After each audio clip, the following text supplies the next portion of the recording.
Oh yeah, that's fine if you want to do that. Just give It's me a whatever. second to try and see. Okay. I don't know why. You're currently live, but we'll wait. I don't care. Do whatever you need to do. Ugh. I figure it was just the Canadian Yeah, you guys don't have internet and The electricity's Canadian myth. spotty and stuff. the Yeah. igloo blocks the Wi-Fi. Graydon's sending his packets via carrier pigeon right now.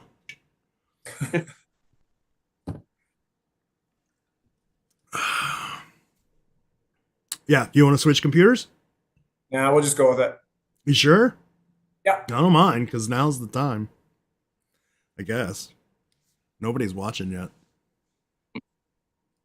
Nobody cares. All Oh, right. that's what I'll do. So why is it? This is weird that nobody's connected yet.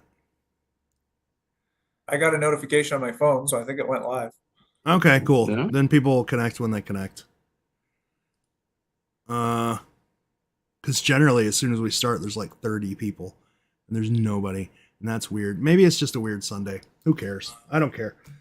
So Oh, the meetup, huh? there's Wow, people already. there's people commenting. So Is there? I don't even see yeah, that.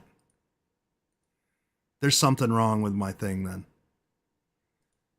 because I don't see story mom. anything. Okay, yeah, there they are. All right, that's weird. Let me pop this out. Let me pop this out, and maybe that'll help. That's weird that they're like, yeah, because it's showing 0 views, zero everything all across the board, Oh, Facebook and YouTube, and it's not picking up any comments. It's just really weird. Anyway, who cares? Oh, now it's popped up with like 30 viewers. All right. Um. Anyway, there was a meetup where Jax was security, which that was fun. Thanks for that. Yeah. You had No, the thanks hard for job. Monday for surprising me with that upon my arrival. Yeah. But no, Well, it was good stuff. yeah, she set up security because that was a big deal for John because there's like two people that are fairly local to John who give him a lot of problems. And he was like, no, if we're gonna do this, we're gonna have security. And then we booked security, and then that storm came, and security's quote went from like $150 for the day to like $800 for the day. And we were like, well, shit, we can't do that because they were just getting bookings for everything else. So she got you to do the line, which was the hardest job. And then like Evie hired a dude from the bar, like the bar's Yeah. security guard to just come by. And he like his first words to me were like, "What am I gonna do? I'm tired and I just want to take a nap." And I was like, "Easy, just there's gonna be an artist. You got to protect him from the nerds." And he was like, "I can do that." Yeah, he was actually super nice. Yeah, he was Super a super nice. good guy. Very helpful. But I But I he's like, like, huh? Go ahead. Sorry. I gotta go work my other job now until like 4 in the morning. I was like, sorry, bud. Yeah, I didn't want your job because your job was like to cut people off. Hey, and that I got shit for it, even though I tried as hard as I could for everyone. Yeah. But then I had some assistants out there. I don't think you got it on camera, but there were some people that were very audible and helpful at specific times to. Yeah. Yeah, Mia, I'm not gonna name any names. I'm not well, gonna call them out. Anagram's wife, Anagram guy's Yeah, wife told yeah. me, she was like, "Yeah, I had Mia to was grab the like, mic a couple of times." but dude, I would physically have my hand on it, pulling it away, and people would be like, "Oh yeah, I'm Yeah. like, ah, Yeah. I dude." I just sat through that whole thing. Like we legitimately had a 2 hour live stream where we went through and gave everybody pointers. Like this is how you ask him questions that he'll answer. Try not to ask him about your ideas because he's just gonna be like, I don't know. And that's what he did. He was like, I don't know. Anytime an idea came up. And then it was like the first question, or the not the first question, but one of the first questions was like, hey, look at my overlays in this comic book that like it's like, though I did love the fact that only one person handed him an overlay and he held it in his hand. He's like, what am I supposed to do with this? Put one on top of the other? Oh, I'm not creative enough for that at all. There you go. Answers. See, Yes, answers. They're there. that was helpful to me. So anyway, so what was you guys' takeaway? I'm really curious because I think both of you come to The Secret in like a different way than each other, and definitely kind of different than me. So I'm wondering, the biggest question that I'm wondering was, after watching this meetup, do you think that The Secret is more complex than you thought it was before, or less? What you think, Graydon?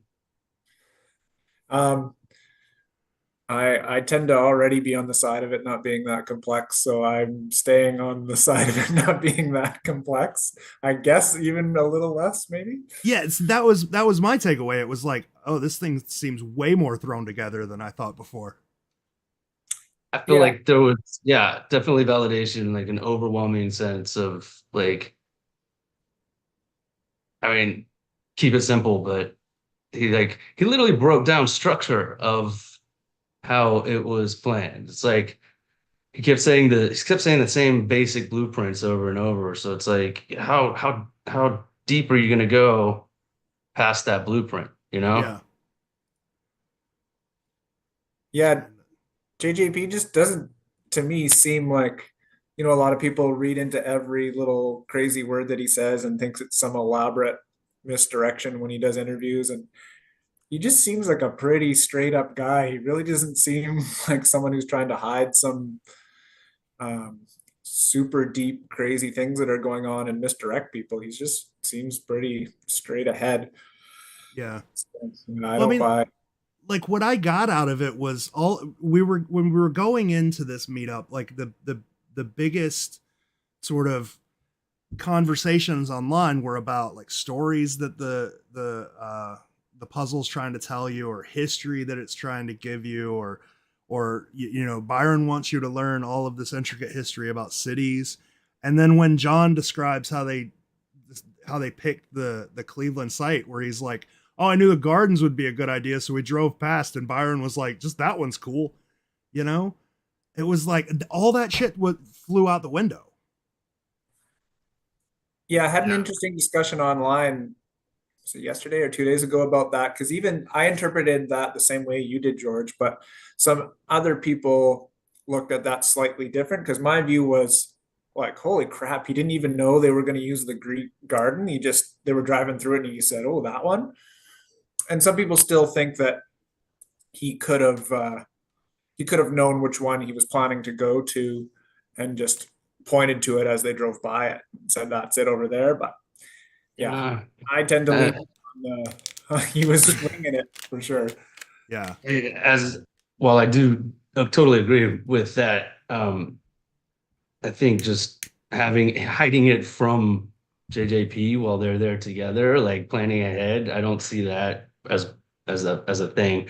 But to be fair to people that do question it, he did say that for other ones, not the Cleveland, that he did go to libraries to look up local histories of stuff. But I think that was just to get a better feel for like themes and direction, not so much puzzle, right? Chris Woodford's sitting in here commenting like, you could be on this right now, but he said, but we know the immigration groups changed to some extent based on the draft version of the litany. And Yeah. what's kind of weird was Byron made a big point about like calling everything tribes. Like it seems like they worked on tribes for the longest time before they settled on immigration groups. Yeah. And I, I think that shows though, right? I think the connections are definitely stronger in some than others, Yeah. but not like, and that's where I'd stop. Yeah. You know? It's weird. I had a conversation about the tribes online too, where because people are diving into this, but my thing is, if it changed, does it matter anymore, or are you just kind of chasing loose threads on fabric that was thrown away? Like does tracking down something that they were working on prior to the book being finished, does that matter? Because the book changed. You know, it's not about tribes anymore. So are you saying that the original concept was to actually use the 12 tribes? I don't know. I don't To me, know. it just seems like it's kind of a comparison for JJP, a way of him of understanding it, and maybe just the number 12, he You connects that in his mind. you think just So that's how I perceive it. you think we I just use perceived the it sort of as colloquial immigration groups and he uses immigration tribes or whatever. Yeah. well, he said it was based off of the 12 tribes. So I perceive that as the same as the rest. Like that's your blueprint, and then they put the immigration on top of it to match with the 12, and like I don't feel it goes any deeper than that.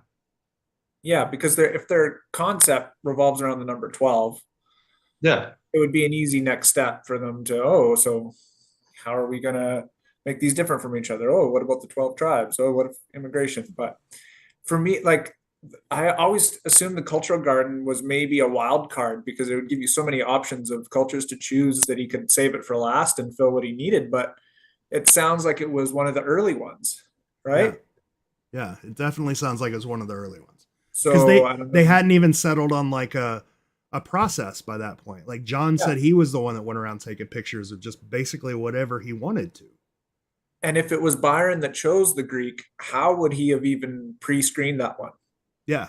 He It wouldn't couldn't have have. been possible for him to choose like you couldn't look in a world book and see the Greek portion of the cultural gardens in Cleveland. Like there'd have been no way for him to choose And that ahead of time. and you can flip that.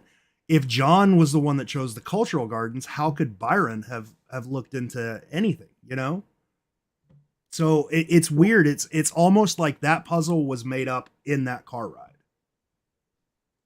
It kind of seems Well, like you think about it, and they've established in the pre-meetups. They're like, okay, we got 12 tribes we're going to base it off of because of heritage, and it's just a like a already known thing. And then we're going to use different immigrations, different cultures. So of course, JJP being from Cleveland's like, we go straight to the cultural gardens, right? It's like it's already right there, the connection. Yeah. But Byron didn't know that. So Byron couldn't research.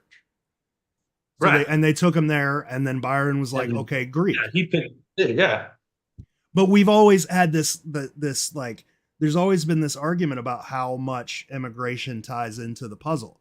Because some of the cities make sense, right? Like French makes sense for New Orleans, you know, German makes sense for Milwaukee. Russia does not really make sense for New York. You know what I'm saying? Like so how much or and like what is it, Irish for Irish should be for Boston, not for Chicago, you know? So like how much does it play in? Apparently not that much if you're just choosing Yeah. shit at random. Because I mean, Arabia in Houston, right? Yeah. It was across the street from the Arabian Temple Hospital at the time, but other than the oil association, there's really nothing. everything else is just a guess, you know, or nothing. Yeah. So cool. well, and we don't know the order in the process. Like some might have been pre-chosen and deeper, and then kind of like the paintings were done as time got down to the wire, they maybe had to be a little bit more quick or not quite as deep about the choices. But I think they're still important. Like they clearly still went to an effort to have an immigration tie for each of these. We just Yeah. don't know how deep it is, and we don't know how researched ahead of time it was. But I would say I've definitely shifted in the last year or two to being even more to the kind of haphazard planning of some of this. Did Yeah. did he confirm that Cleveland was the first one No. that they No. did? But he confirmed that it was Right. an earlier painting, I think. Right. It's bigger. Yeah, his order of progression is murky at best. Like he's gone through, like they're getting solved in the order they were painted. No, they're getting solved in the order they were intended. And they were solved in the order they were made. Now they're solved in the order of difficulty. And like he'll like his solved in the order they were painted don't match the dates on the paintings, and then they don't match other things that he says. Like he said when me and Brian and Andy were at dinner, he said San Francisco was the first painting he started, but not the first painting he finished. Like it was the arch was later added on. So, I mean, it's really like, I don't ever think we're going to be able to figure out the order of progression because I don't even know if John remembers. Yeah. But I mean, it makes sense if he's got 12 and he's got inspiration coming at different times. He's working on multiple at the same time. And they're, like he says, they're collaborating as he goes and editing as he goes. Like, he's like, oh, I'll change this on this one. So he goes over to this painting.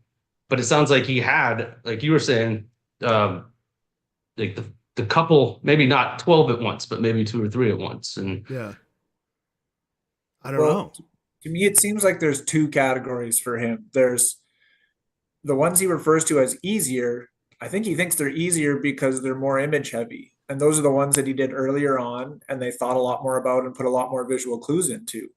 And then later, as things got rushed, they had to be more verse dependent. So he thinks they're harder, I think, because he doesn't know how all the clues are put into the verses. He just knows that the paintings are less literal and have less material in them as they tried to rush through them. I mean, I feel like we fall into a trap when we try to assign like difficulty versus by image heavy versus verse heavy or whatever. We fall into this weird trap where all of the sudden, if we just don't understand a verse, it becomes everything's image. You know what I'm saying? Or if we we just fall into a weird trap. Like I saw somebody that was trying to do that with San Francisco, like because San Francisco was one of the first, it should be more image heavy or something like that. Like it was, or it should be more verse. I don't remember, but it was weird. It's just a weird trap that we fall into when we try to assign this difficulty.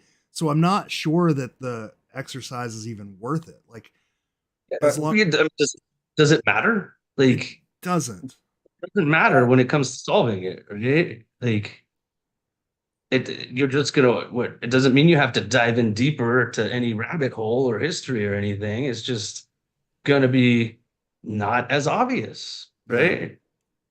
I don't know. I feel like they get, if you were asked my opinion, which nobody really did, I feel like they get more difficult because they started figuring out trickier ways to do shit. You know? Like, because John talked before about how they would just throw ideas back and forth, and then those ideas would evolve, and then they would put them in the puzzle, right? He said in this interview that Byron would come up with stuff, and he would say that's too easy, and that John would come up with stuff, and Byron would say that's too easy. They were just sort of roundtabling, and over time, they just figured out trickier ways to say this, basically the same thing. But if this is JJP's perception of what's easier and harder, it makes sense that he would think the ones that he knows less about would be harder. Yeah. Because he doesn't know that more elements that he put into his paintings. And if we look at the verses, there seems to be a pretty strong correlation between the length of the verses and how late the paintings were done. Right? A lot of the later paintings have much longer verses. Yeah.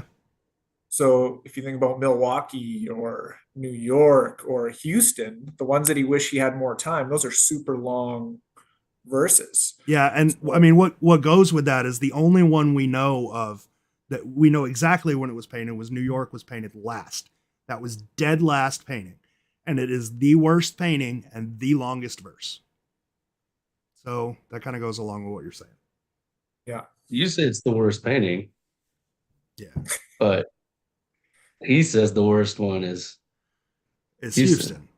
Well, it's the one he likes the least. He didn't say it's the worst one. I wouldn't say any of them are worse. What did he say? What was his reasoning for that? His reasoning was specifically because he wanted to add more stuff and he didn't get to.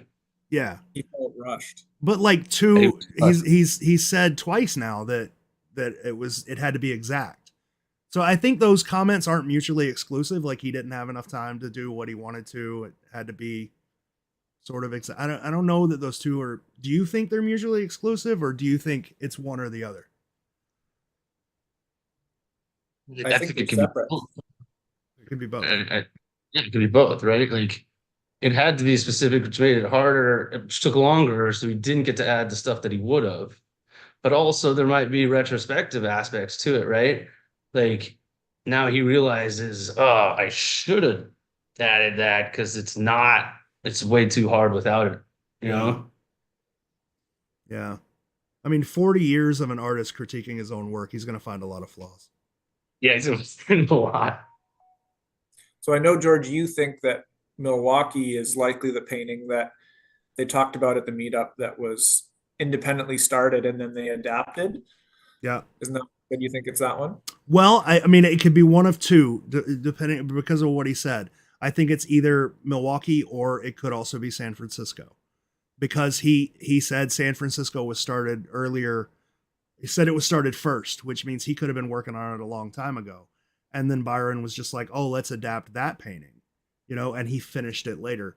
Or I still think the most likely is Milwaukee, because it's more like his fine art than any of the other paintings. Like if you were to put all 12 of these paintings up against almost any of his other art, 11 of them don't match, in style and substance and in composition.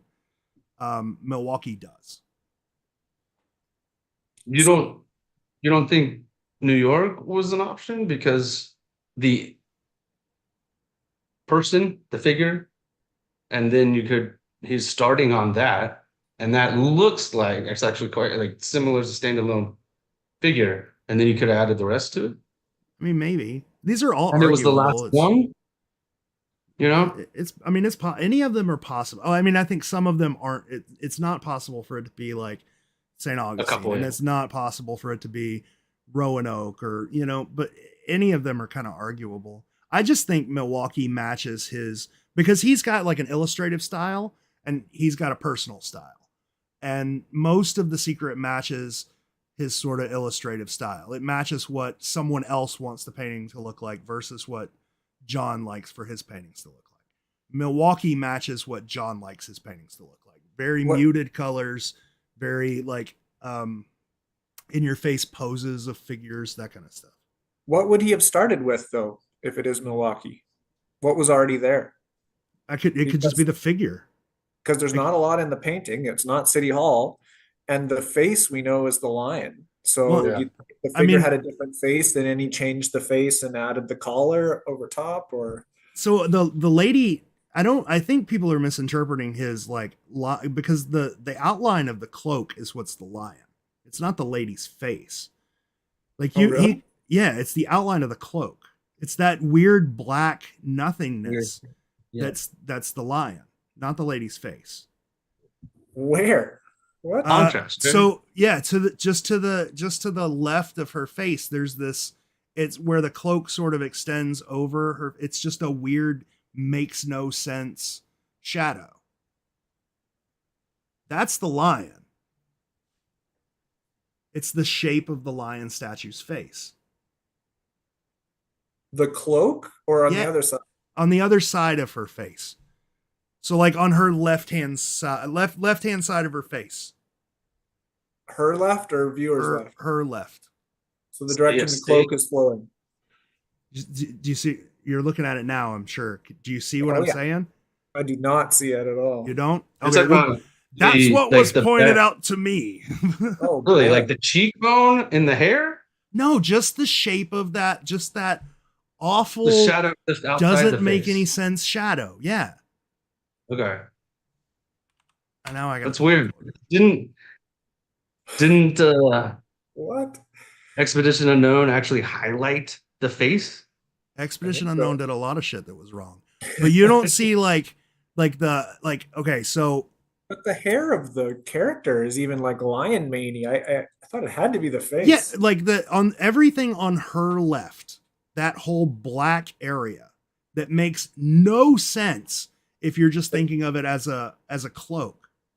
That is the lion, the top of the mane, weird freaking eyebrows, and then like a cat face. It's like the Daffy Duck of lions with those eyelashes. Cat face with whiskers, like it makes no sense. And it's something that could easily be added to a painting. Like you have a figure in a religious pose just standing like this. What do you add to it? Oh, you add this shadow that doesn't make any sense. You add this part of a cloak that doesn't make any sense. You add a tower to your sort of muted background that John likes, and then you have a bunch of shit juggling that compositionally doesn't make any sense. Like if she's juggling that way, all that shit's just gonna fall. Yeah. Because like the arch isn't Like- like it's just a bunch of it really looks to me like if you take away that cloak and you take away City Hall and you take away the shit she's juggling, it looks like a John Palencar painting. Does that And it make could- sense? Yeah, I still don't see the line for the life of me. I'll have to look at that later. But Yeah. it could also maybe explain why that painting doesn't have the coordinates in it and they used a rebus instead. Yeah. I mean, yeah. I don't know, but these are things like, does it help the puzzle though? No. Also, yes. Does it help? Does it does it help No, at all? For me, It's it gonna be just- shit. It's gonna be shit we're gonna argue about for the next 10 years. It just all that's important to me is that JJP thinks that those ones are more verse heavy. So we can't expect to find the same amount of clues and depth of clues in the paintings likely in those. So, I mean, so yeah, so you know, what's the point of knowing one is more verse heavy if you can't understand the verse? Yeah. Like, Well, I mean, the we- more the words, the more complicated it gets as well, because there's more open to interpretation. I mean, we Like- kind of already know that they're more verse heavy. Like if you take New York, it's the longest verse. You know that's going to be verse heavy, and there's the least amount of shit in the painting. I mean, people are constantly zooming in and seeing stuff in the water or whatever, but there's never like a fence post match, you know, other than the eagle and the Statue of Liberty and, you know, a couple of other things. Yeah. I don't know. Yeah. Well, and There's not a symbol from a stairwell in a commerce building that Well- shouts out to you. So, like, I can see John's perspective from that but I can also see Byron's. Like, have you ever been to Chicago? Oh yeah, I go all the time. But that's if you walk down that just around Grant Park, that symbol's everywhere because it was sort of like the signature of that designer, and he designed all of those buildings. So while Byron Yeah. may have taken a shot of that symbol from a stairwell in the commodities exchange, it's legitimately on like every single fire It's in the- escape and sides of buildings and windows. It's everywhere. but that commodities building is gone, right? I don't know. So yeah, no, that Is building it? was demolished in the 70s. So what I think it is, Chris Preacher has a really great post about this, but I believe that the closest match that's from the elevator frieze, those pieces are in the Art Institute. Oh, They're housed there because the building was demolished. okay. Really? Byron could have just been at the Art Institute. I mean, that makes there. more sense for sure. But Well, puts and I a mean- radio location. And if he's taking images with a Polaroid, like you can't just take a Polaroid to the side of the building and be like, put this, you know, the design on the fire escape. He can go to the art institute and take a really nice close up of it. Yeah. So that makes sense. Yeah, I think that's right. I was rereading through Chris's document on that the other day, and I think that's what it was. But I'm someone in pretty the chat could sure. probably correct me if I'm wrong on that. Well, I remember there being an elevator because that's what we all thought before. Well, that and the fact that it's everywhere is what we all thought before John even said anything, before we even knew anything, you know?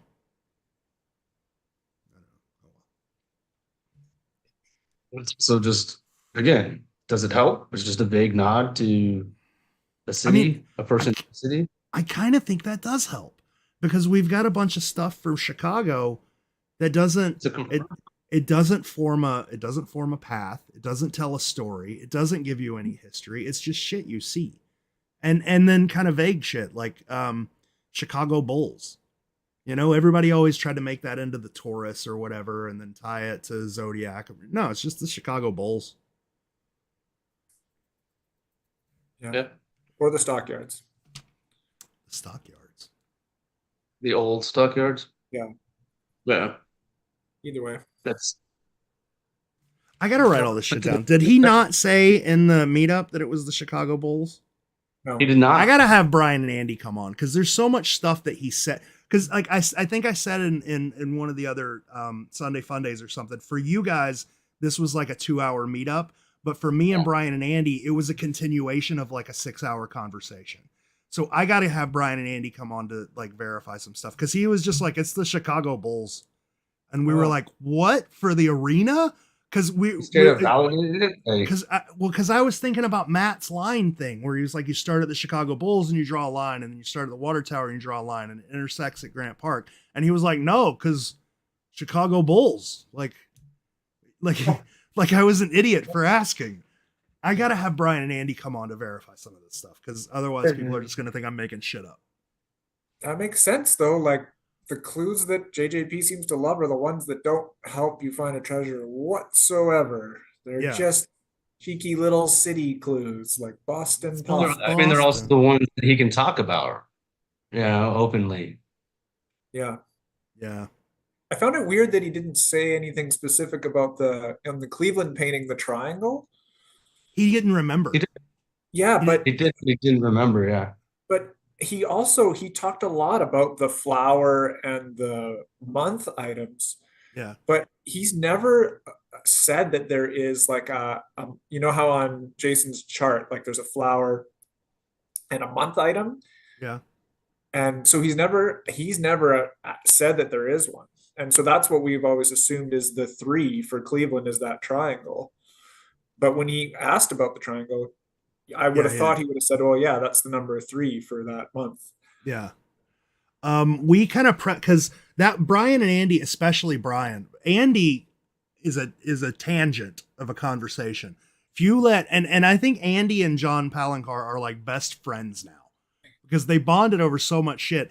But Andy would take a 2-hour conversation and turn it into a 6-hour conversation with John. They went off on so more tangents than I am right now. Anyway, so much so that I just so one of Brian's pressing things was the triangle, and John just flat out could not remember, and I was the one that was like, oh, we normally think it's Euclid. I don't even think I brought up the month, and he was like, that sounds right. So is it right? I don't know, but it sounded right to him. That would be good to be able to ask him just to confirm that. I would have asked about the month items because so many of them seem so obvious, but then like Boston is really not obvious. So I'm curious if it's there or not. Yeah.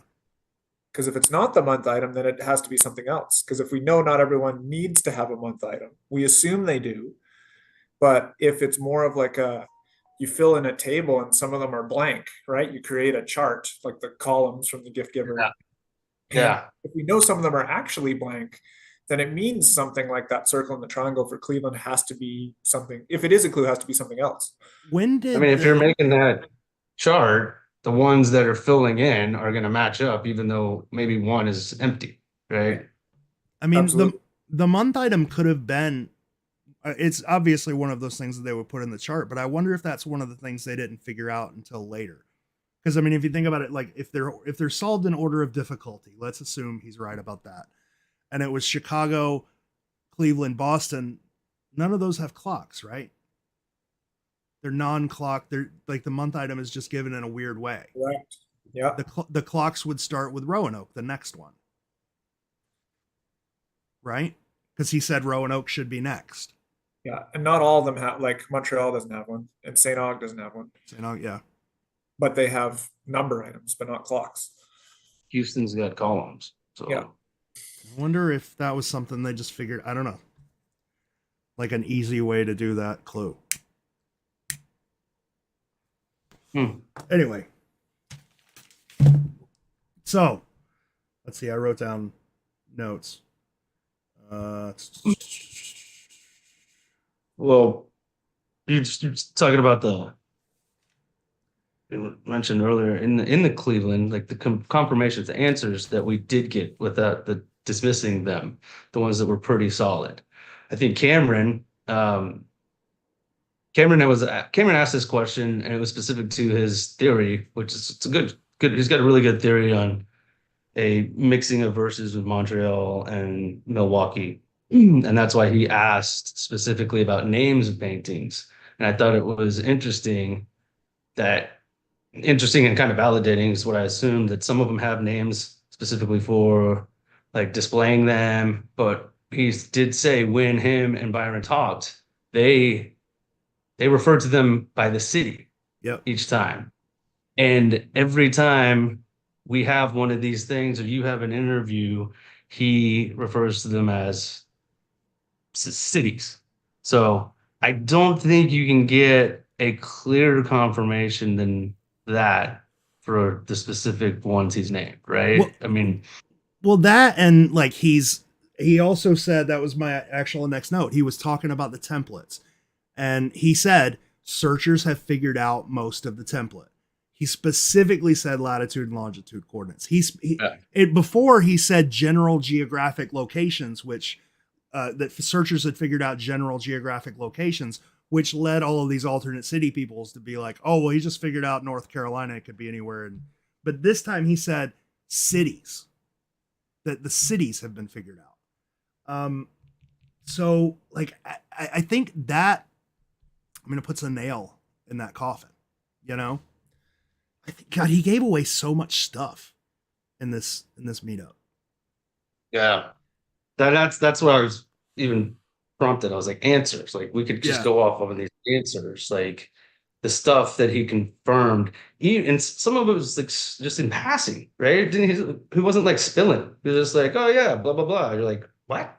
Like he just said that. Like shit, even you just the bull. Like, duh. Okay, nice. Nobody's ever confirmed that, but you know, I just thought of there's another thing that might be evidence that San Francisco was the one that was started before. He's right when he says the only ones that we know of have names are ones that have been displayed. Castle Hat, Medieval Scarecrow, and he came up with the Centaur when we were doing that interview. That one didn't even have a name. But the only other one that we know of that has a name that hasn't been displayed is San Francisco. It has the Souls of Clouds, which has absolutely nothing to do with that painting as it sits now, but did it before. It could have to do with the immigration, that's for sure. It could have to do with the immigration. There's like some sketchy shit that came out about that. I don't know if I want to go into it because it leads people down a rabbit hole, and that shit came from Expedition Unknown. You know, and that wasn't. And I'm sure we're talking about the same thing, right? There's some Chinese. Yeah, we're talking about the same thing. It makes sense. Like when you read about it, it's pretty close ringer for that. Chris's thing about the Unity, his write up when he did his write up about themes and whatnot, that made a lot of sense. But it's one of those things where you don't want to state it as a fact because what if it is wrong? Yeah, you know, it was just like when we thought when people were like, oh, the Souls of Clouds is the title of San Francisco painting. Confirm that, and I was like, well, I didn't see it on the back of the painting. Like I don't. It's written somewhere. I don't know for sure. Now we know, but once we know about the other thing, we can talk about it. It would be nice to confirm that. Yeah, because artists reuse materials and stuff too, right? So it could have been something labeled on there from a previous idea or a previous draft of something, but it does make a lot of sense with it makes a lot of sense. Yeah. I don't know. What was the other note that I had?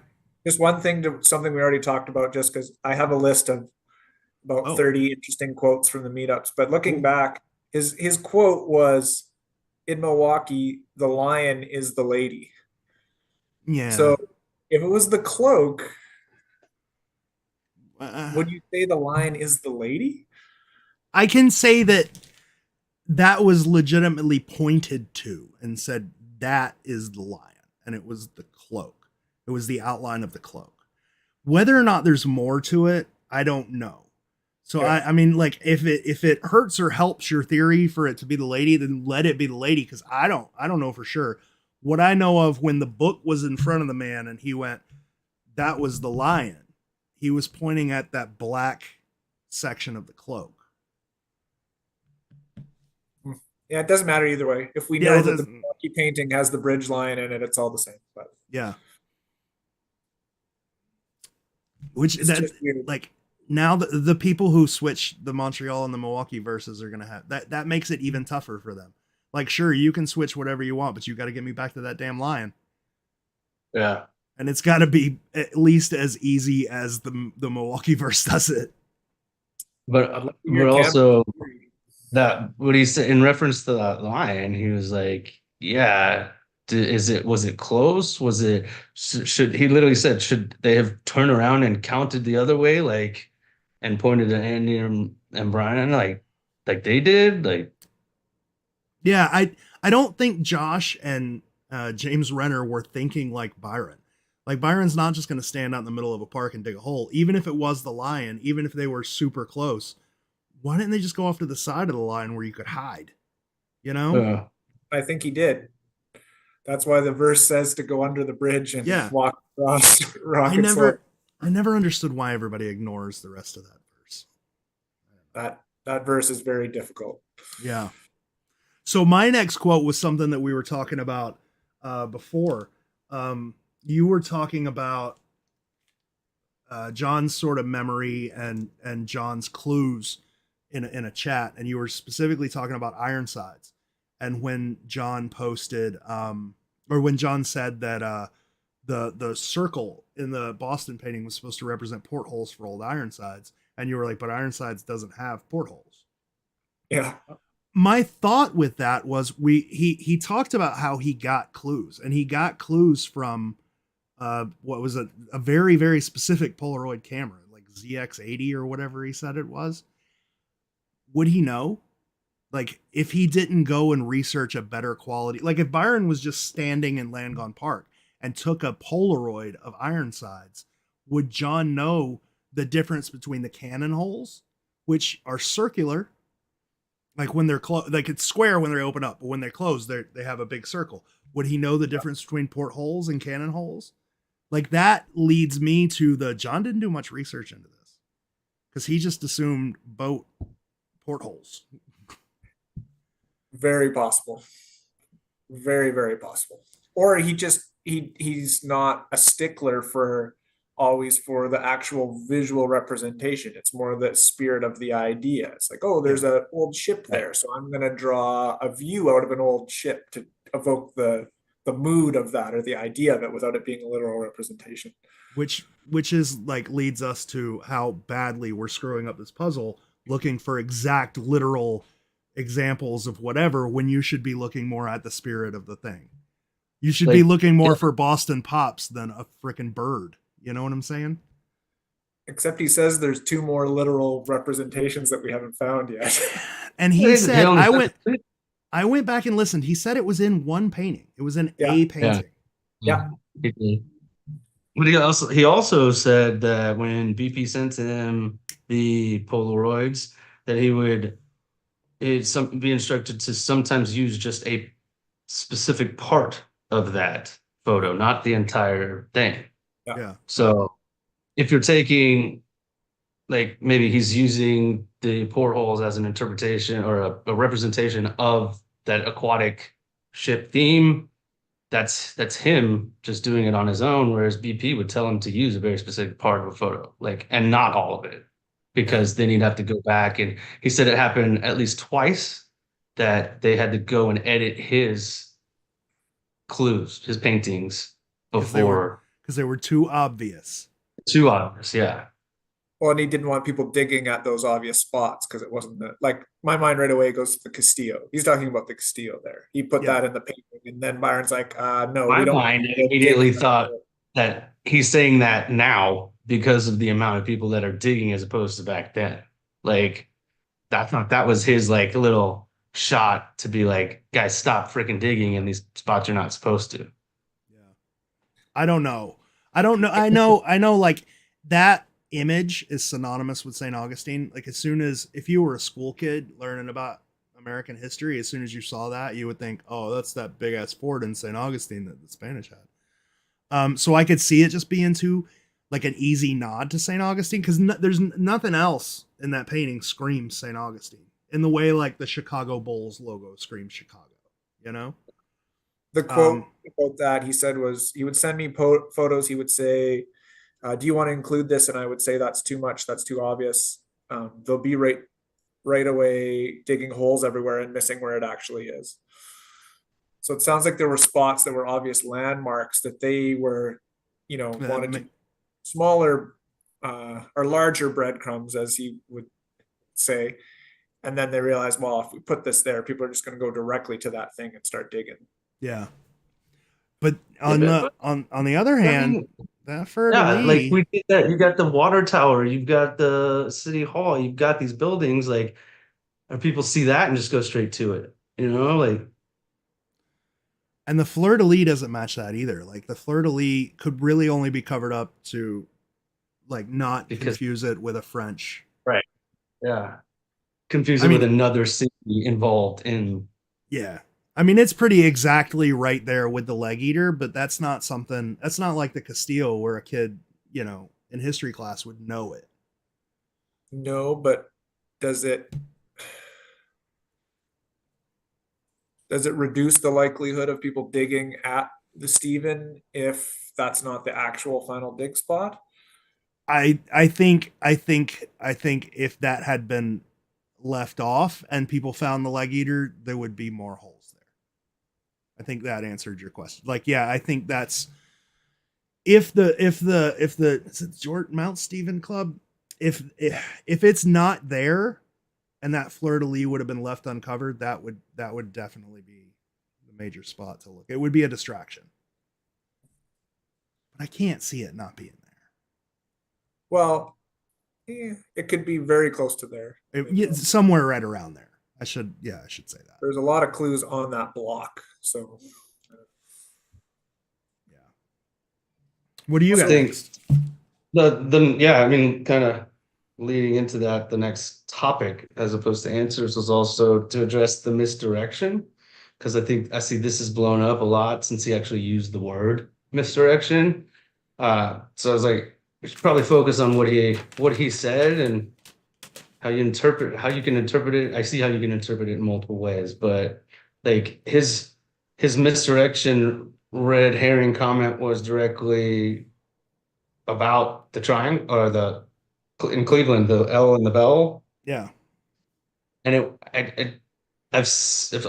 course, after 10 years, I've seen tons of people's theories on misdirections, but again, the way he said it, it wasn't as like Dr. Evilly, like super tangent distraction, like as people have come up with in the past. It's more of a like, it wasn't so much as a misdirection because it still referred to the street, Liberty Boulevard, but he could see how it was interpreted as Philadelphia because of the way that he presented it. Yeah, and it wasn't like had a connection, even though it could be interpreted as something else. And it was a minor part of the painting. It's not like saying he painted the face of the Statue of Liberty to make you think it's New York, but really it's at Liberty State Park in wherever, Connecticut. Right. I don't know. Again, always the big problem with this is we have no idea how to confirm what is a clue and what isn't, and how specific the clues are and how general they are. I think there's, George would know probably than most of us because he spent so much time with him. Like you know people talk and their mannerisms, and you pick up on stuff, and it's like he doesn't seem, like you said earlier, he doesn't seem to be a very deceptive person. I don't think his intent is there. I think like he's just a awesome Midwest dude that's going to be like this is what's up. And I think people just read too much into what he's saying. Like I think he's towing this line to where it's sort of like Byron did in the Japanese Hints for Boston, where he's like, if I tell you one thing, it's going to give all of these other things away, where he doesn't want to get too in depth, but he wants to help. Like he's not trying to mislead you. He's not like you said, he's not Dr. Evil concocting a plan. People are just reading way too much into what he's saying when they should just take it at face value. This is what he means. My interpretation is that what people are reading as intentional misdirection is actually just vagueness. Yeah. He's trying to be kind of wishy-washy because he's trying to help, but he also doesn't want to break contract and he doesn't want to give away secrets that he and betray Byron's trust. So his only option is to be sort of wishy-washy, to walk the line and try and be helpful, but not betray that trust. And it comes off to some people as being intentionally misguiding or deeper than it really is. Yeah. There's also stuff that I really legitimately I think he doesn't know, and he kind of guesses, especially when he's talking about other parts of the book. But I did like the fact that he was like, Wait, the front or the back, or his front or his back? Well, so I have never seen it, but he has to have a different copy of The Secret than we have, like a production copy, because he is very adamant that the field guide is in the front of his book and that the whole treasure and litany and everything else is in the back, as if it was tacked on. Like the main focus of this book is the field guide. The rest of it was tacked on, where in ours, it's completely reversed. So he's constantly talking about the back of the book, but what he means is the front, right? It's the back of his book, not ours. Which I think he screwed that up in the interview because he was talking about the front of the book and then he started talking about the Tupper werewolves and stuff. Yeah. I do like the fact that that's a perfect I disagree. I like the fact that he did confirm that, essentially confirm that his secondary art contains nods. Because that's something everybody's kind of assumed before, especially with like Houston. There's way too much shit in the secondary art for Houston. You know? That illustrates, yeah. Like the two guys with the space shuttle and then the construction thing. Like there's way too much for Houston back there for there to not be nods.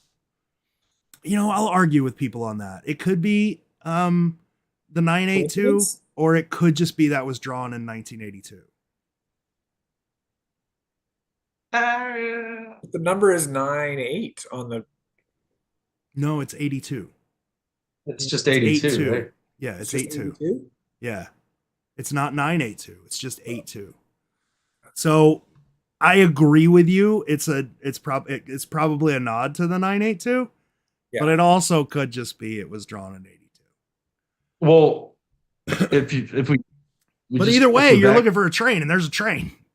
Yeah. Yeah. I was going to say, if we backtrack a bit and we take what he says at face value about his knowledge of the verses, there's no, like, did he even know about the 982? Well, that was Perard's work. Right. And Perard was in New York with John. You know, Perard would know more. Like, if there was anyone who would know more, it would be Perard. The painting has train reference in it, though, so he had to have known something about trains. Had to have known something. At least one reference. Because the tracks you're talking about. Tracks. I think the genie is a double meaning for the train spout and the fountain, but so he had to have known. I guess Byron could have sent him a Polaroid of the kids train, and he wouldn't have known about the 982. Well, there were different shaped kids trains. Sorry? There were different shaped kids trains. Like there were multiple trains that had different shapes, like passenger trains, steam, like different models of trains that you could ride on at any given time. They would rotate them. Yeah, I just mean that Byron could have sent JJP a picture of the kids trains, not the 982. So it is possible that JJP included train information and not known about the 982. But it seems like a pretty big one. That's what I was getting at too. Like the knowledge of the numbers is verse specific. So 82 could just be the year for sure. But then with John making that comment about his art in the back of the book, we're opening that up to all the overlay people and the maps people. And then this line is like a road, which I don't understand because we have confirmed maps in these paintings now, right? We have confirmed the outline of Illinois. We have confirmed the outline of Ohio with interstates in them. And neither one of those really look like if you put an outline of Ohio next to what's in that painting, they're totally different. Like they're not overlays. They're not exact. They're not perfect. I still don't believe the outline of Illinois is in that painting. It is so bad. So like if in the main paintings, these shapes of states are so bad, why are we looking at all these exact lines in the secondary? I don't know. I don't get it. I still love the fact that only one person handed John an overlay, and as soon as he looked at it, he was like, "Not that creative." That's my favorite part of that meetup. I'm just not that creative. Yeah, he didn't sound vague in that line either. He just honestly said, "That's way too sophisticated for me." Yeah. Yeah. So anyway, I just I'll never understand that. We have confirmed matches to things, and they're so like they're not. You can't overlay one on the other, and they're things he could overlay, right? Like it's a Polaroid. He could take the film off. He could see through it. He could paint whatever. Not overlays. They're not exact. They're representations. So my question would be then, he said he had to do some historical digging. Yeah, I don't know. What historical digging would he have done or would he have had to do? I was looking through the paintings the last couple of days again, trying to think like what would JJP have had to look up and research to do for his So painting? that I mentioned that earlier, and the way I interpreted it was just to maybe get a better feel for either the theme or the city that he didn't know much about, right? Yeah. Because he hasn't been to them all, and he definitely hadn't then. And I could see things like let me look up what a Spanish conquistador looks like. You know, so I can make Yeah. sure I'm accurately representing a Spanish conquistador. Or let me look up I don't know, let me see if I can get a better picture of City Hall or the water tower cuz Byron sent me this shitty Polaroid of the water tower. Let me see if I can get a better picture of it. Yeah. I could see stuff like that. I mean, I don't think he looked up the history of the Timucuan Indians or anything. It was probably like he seems more focused on visual stuff, so it was probably like, let me get a better shot of this. that's how I perceived it as well. Just like kind of Okay. support. But the word historical is what trips me. I could see him looking up images to draw from, but to say he had to do some historical research. Yeah, I guess the conquistador thing makes sense as historical research, but to look up the water tower, that's not really historical I research. mean, it's probably a historical photo because he didn't have access to a brand new one, you know? If you're looking something up in a library's encyclopedia, it's a historical representation of it, right? Yeah.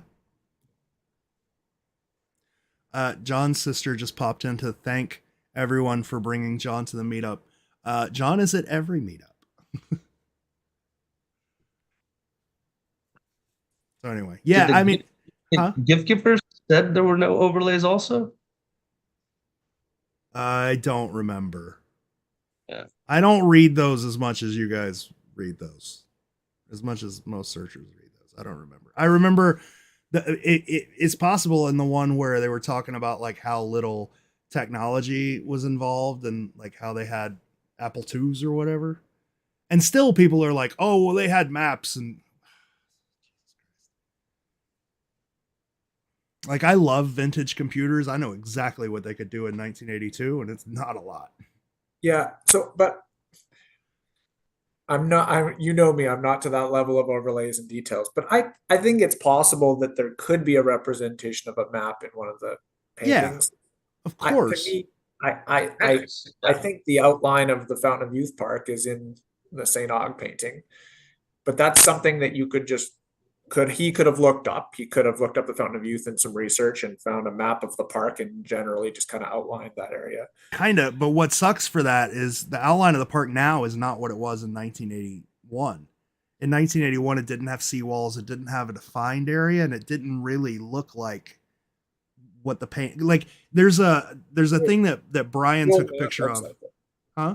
The old map looks like the outline from the rock face. Does it? Oh yeah. Okay, then that's fine. Like I'm not disagreeing with you. Yeah. Um, Let's see if I can find it here. I have it. So but that's the difficult part. There are technically overlays, right? There are outlines of things that you look at from bird's eye view. yeah, But are you taking a specific map and putting it over the space of 100 yards to make it look like Oh, I a won't be able to see that. I don't think. fountain? I could send it to you. send it to me. I'm wondering if Yeah. it's that archaeological map thing. Yeah. It's like an archaeological map, white map, black outline.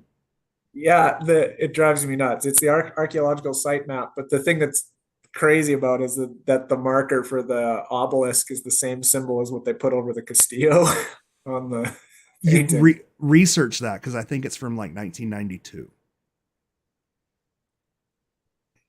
Because it really like the outline. It was a beach. It was a beach before they built the seawall, so there was no real defined outline of the park. And they built the seawall in the 90s when they were around the time they were doing UF was doing the archaeological dig. You would have to research if it's the same park map, but either way, like I feel like It the says out 1985 site map on it. it says 1985. Okay, well then it's not the one I'm thinking of. Either way, I can see, I can liken that to the outline of Ohio. It's not exact by any stretch of the imagination, but it Right. kind of evokes that outline, right? Like I can still see, even as a beach, it kind of makes a face shape, you know? And the painting kind of makes a face shape. It's not an exact face, it's not whatever, it just kind of evokes that sort of face. So yeah, I could totally see it. I'm just kind of arguing details at this point. Yeah. That seems to be the theme with him in answering, and I don't know if it's because he's trying to be vague in general or just can't get too specific. But a lot of these things he's doing are kind of likes, right? It's like it will invoke this, it'll suggest this, it'll be close to this, except for like, you know, maybe then that opens up a whole nother can of worms too. Well, like we Like, focused on Charlesgate for so long because of the outline of that thing in Boston, where in the end it was just sort of kind of evoking the Boston Globe and had nothing to do with the image match. Yeah. There are a lot of literal things though in those paintings that are not. yeah, I was gonna say like fence posts, for sure, stuff like that. Yeah. But is that why it gets more difficult because there's less and less of those as you get? Let's see. I'm trying to catch up on comments, but I don't see any that we need to address. So I have a question that you might be able to help with, George.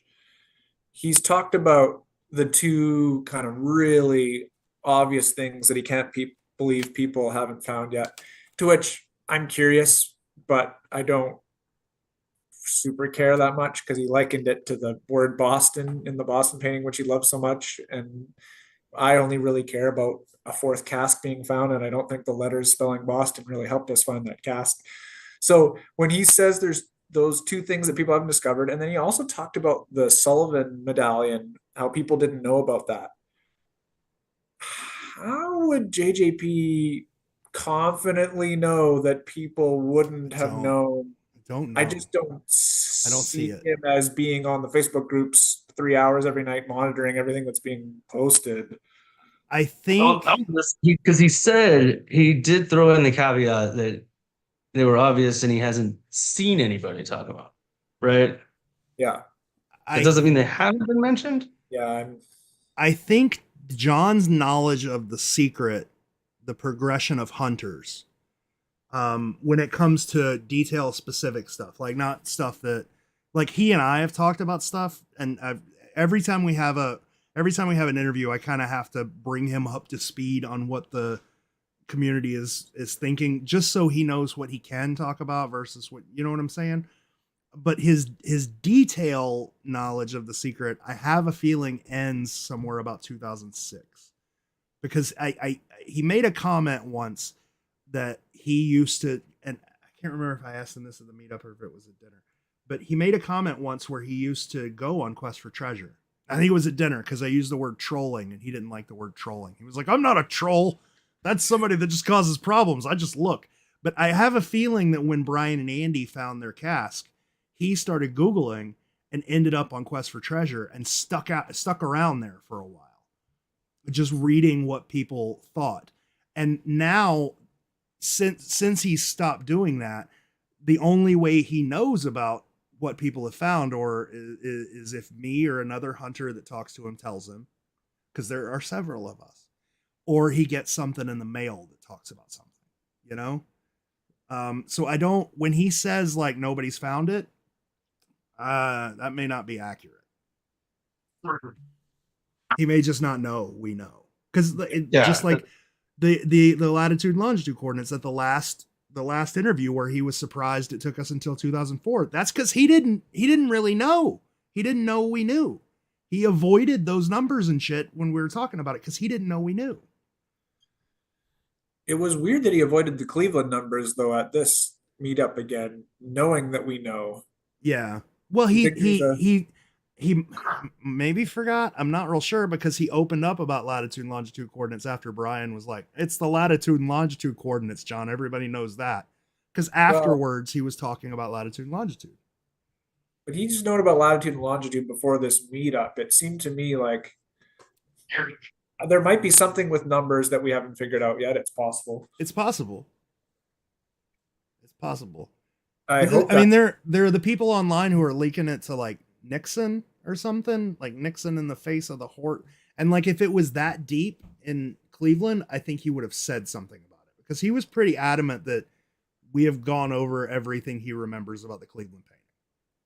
You know? So if there's something else about numbers, I don't know. Yeah, I just thought it was weird in that situation that he was not wanting to discuss those numbers for Cleveland. Well, it helps your point too. When we were talking about Boston, he knew we knew about latitude and longitude coordinates, but he also wouldn't talk about the numbers at the top of the porthole. You know, was it like 41 or something? He wouldn't talk about it on the interview. When was that? That wasn't in the. That was the second interview. Oh, where he's like, "There's stuff up here I can't talk to you about. You haven't figured out yet, or whatever." Do you remember the one in his studio? Yeah, but there are a lot of numbers up there that are not latitude and longitude. Yeah. Well, so that would be awesome if there was something with numbers we haven't figured out yet, especially if it goes with Byron's Japanese hint about matching the. I was about to say the Japanese clue. Yeah. Maybe. That'd be nice. That would be phenomenal. But then again, I found the meetup to be way less frustrating than the Japanese clues. Then, however, though, then if JJP had never seen the verses and didn't know anything about the verses, that would have required Byron to just tell JJP, "Hey, put these numbers in the painting somewhere," and him not know what they were for. Yeah.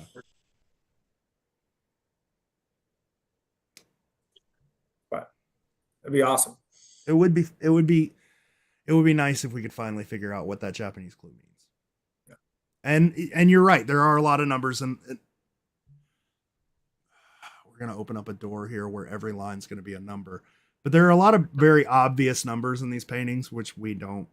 I mean, especially like in New Orleans, there's the 19. We have no clue what that means. In like you said, in Boston, there's the numbers in the port. We have no clue what that means. We have no clue what the additional numbers in Cleveland mean. We just have no clue.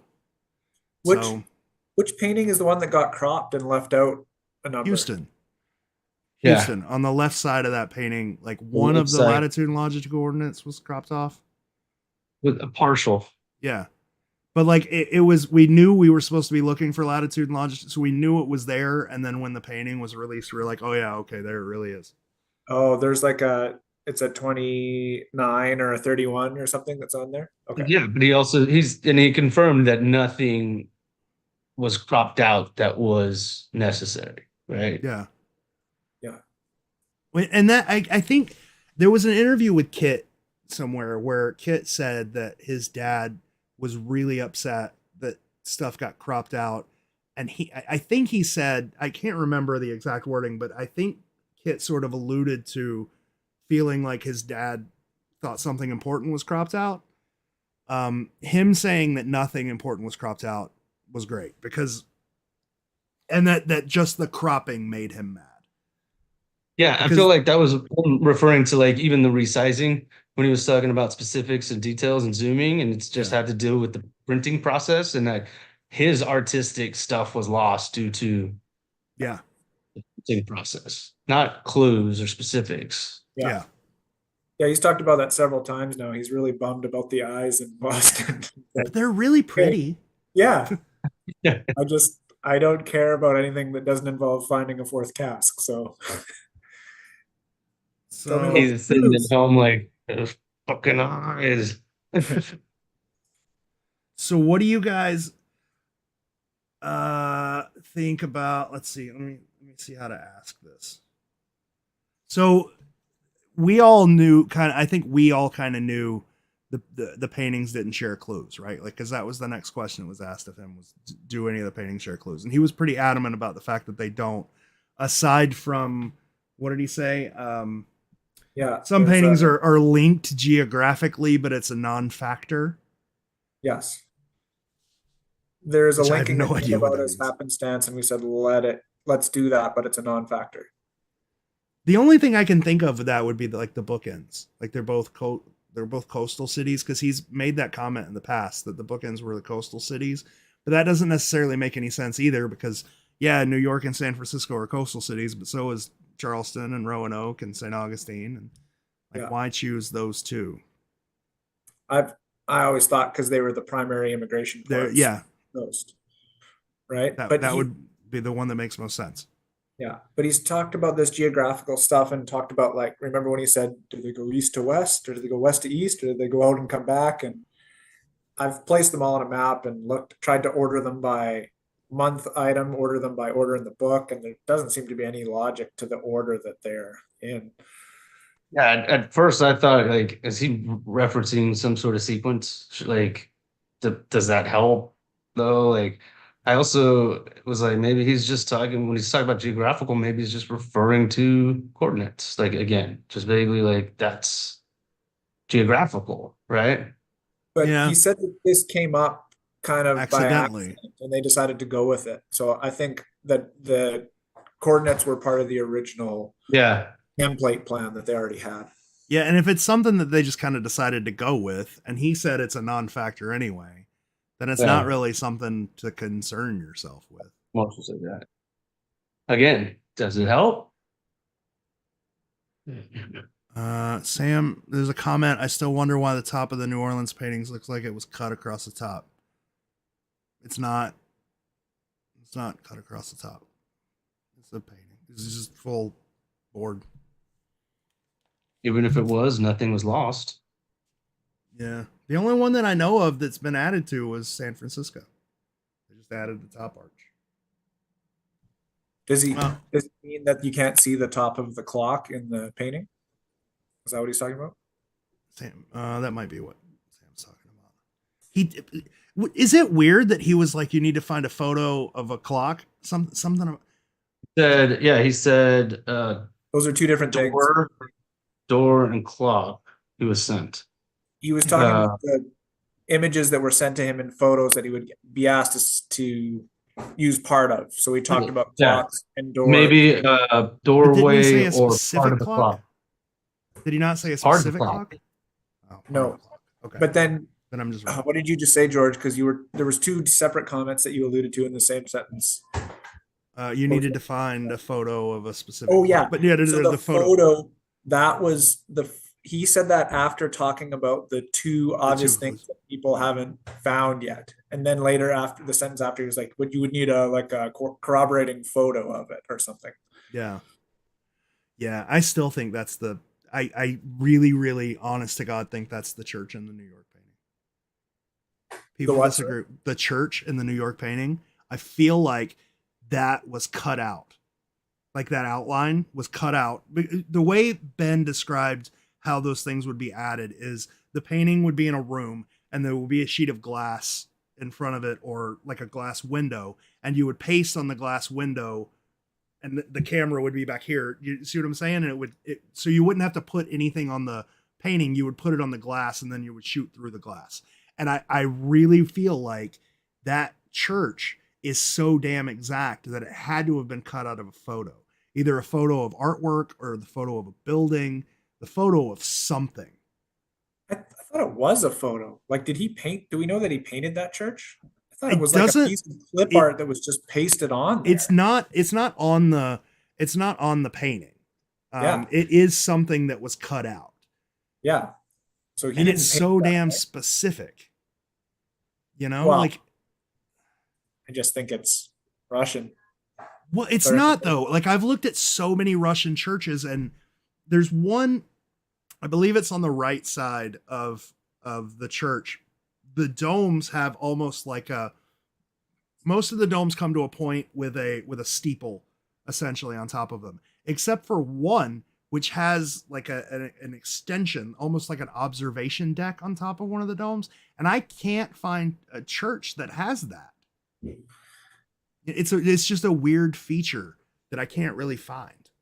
But yeah, again, I don't know that he is that specifically aware of those details. It was just like, oh, we're Well, running out of time. We need something Russian here. Let's put like well, the at Russian least in one case, he knows you need a specific photo for something, and we know that something was cut out for New York, so it's not a huge leap to be like it's probably that. I mean, I don't know for sure, but Yeah, when you talked about the photo, it sounded more to me like you would need the obvious thing. You would need the photo to prove that that's what it was. why would you need a photo if you were just like there? Like you wouldn't need a photo for the fence post. You'd just be there, right? Like the photo would have to be something that's not there. It's a photo. It's not something you could walk up and see. Was he saying that you need the photo because he couldn't confirm it? Which he said, I'd never be That's also able to. possible. That's also possible. I don't know. So many what ifs. Yeah. So does anybody disagree that the at this point, does anybody disagree that the commonly accepted cities are correct? Yes, tons of people. Okay, anybody in this group, this Zoom meeting, disagree? Because But he the went, cities are right? the cities are right. Because it's still a thing on Facebook, and he went pretty in depth. Like he mentioned St. Augustine and Houston and Montreal, and like he was going on. He didn't care about the city names. Yeah, he just went nuts. And it seemed like every single city that we didn't have someone on record specifically saying this painting goes with the city, he mentioned by name. Going so far as to be like the Montreal one was based on Rembrandt, for God's sakes. Like he I don't went think pretty he said in that depth. directly. No, he didn't say that exactly, but he said one He of them didn't. was He said based on Rembrandt was an inspiration. Yeah, You're, he did. yeah. I mean, he did confirm Never- Chicago and Time Bandits. Yeah. He never said Montreal, but other people said it and he went along with it. I thought he did. I can almost guarantee he said Montreal at some point in that meetup. No, he said beautiful city. Oh, okay. Well, But he did say the word, you used the word city at the end when he was talking about everybody has seen the thing on Expedition Unknown. They identify every city. okay. So, all right. Fine. Finally, we can put that to bed. Well, yeah. As the comment saying, I disagree. Yeah, there's already comments. Scott Stewart said he even killed St. Louis, and that was fun. Do you guys want to talk about 15 casks in the US and 2 in Canada? Yeah. We can kill that one now, right? It's 12. That was an answer. That was an answer. I feel really bad for that guy because he was a really nice guy. Yeah. Yeah. Yeah. No, like it's. No, he was super nice. He's a very nice guy. I've been very pleased over the last few years when I do get to finally put a face to a name or whatever, that a lot of these people with these ideas that I'm not even sure what hunt they're working on generally seem to be really nice, harmless people. So it's great because it's easy when you see some of these things to just associate that to being to a certain type of person, but they're great people who just love the hunt, and it's all good. I've met so many people because of this hunt, and 99% of them are just flat out amazing people. Like, and people that I 100% disagree with. Like, for example, Anagram Guy. 100% disagree with everything that comes out of that man's mouth in regards to The Secret. But he's like such an awesome dude, and his wife and Rachel are like best friends now. Like we hang out constantly. He's just the greatest guy. And I really, like I said, like 99% of the people are amazing guys or amazing people. Yeah. I'm glad that we put that in when we were talking about 15 casks.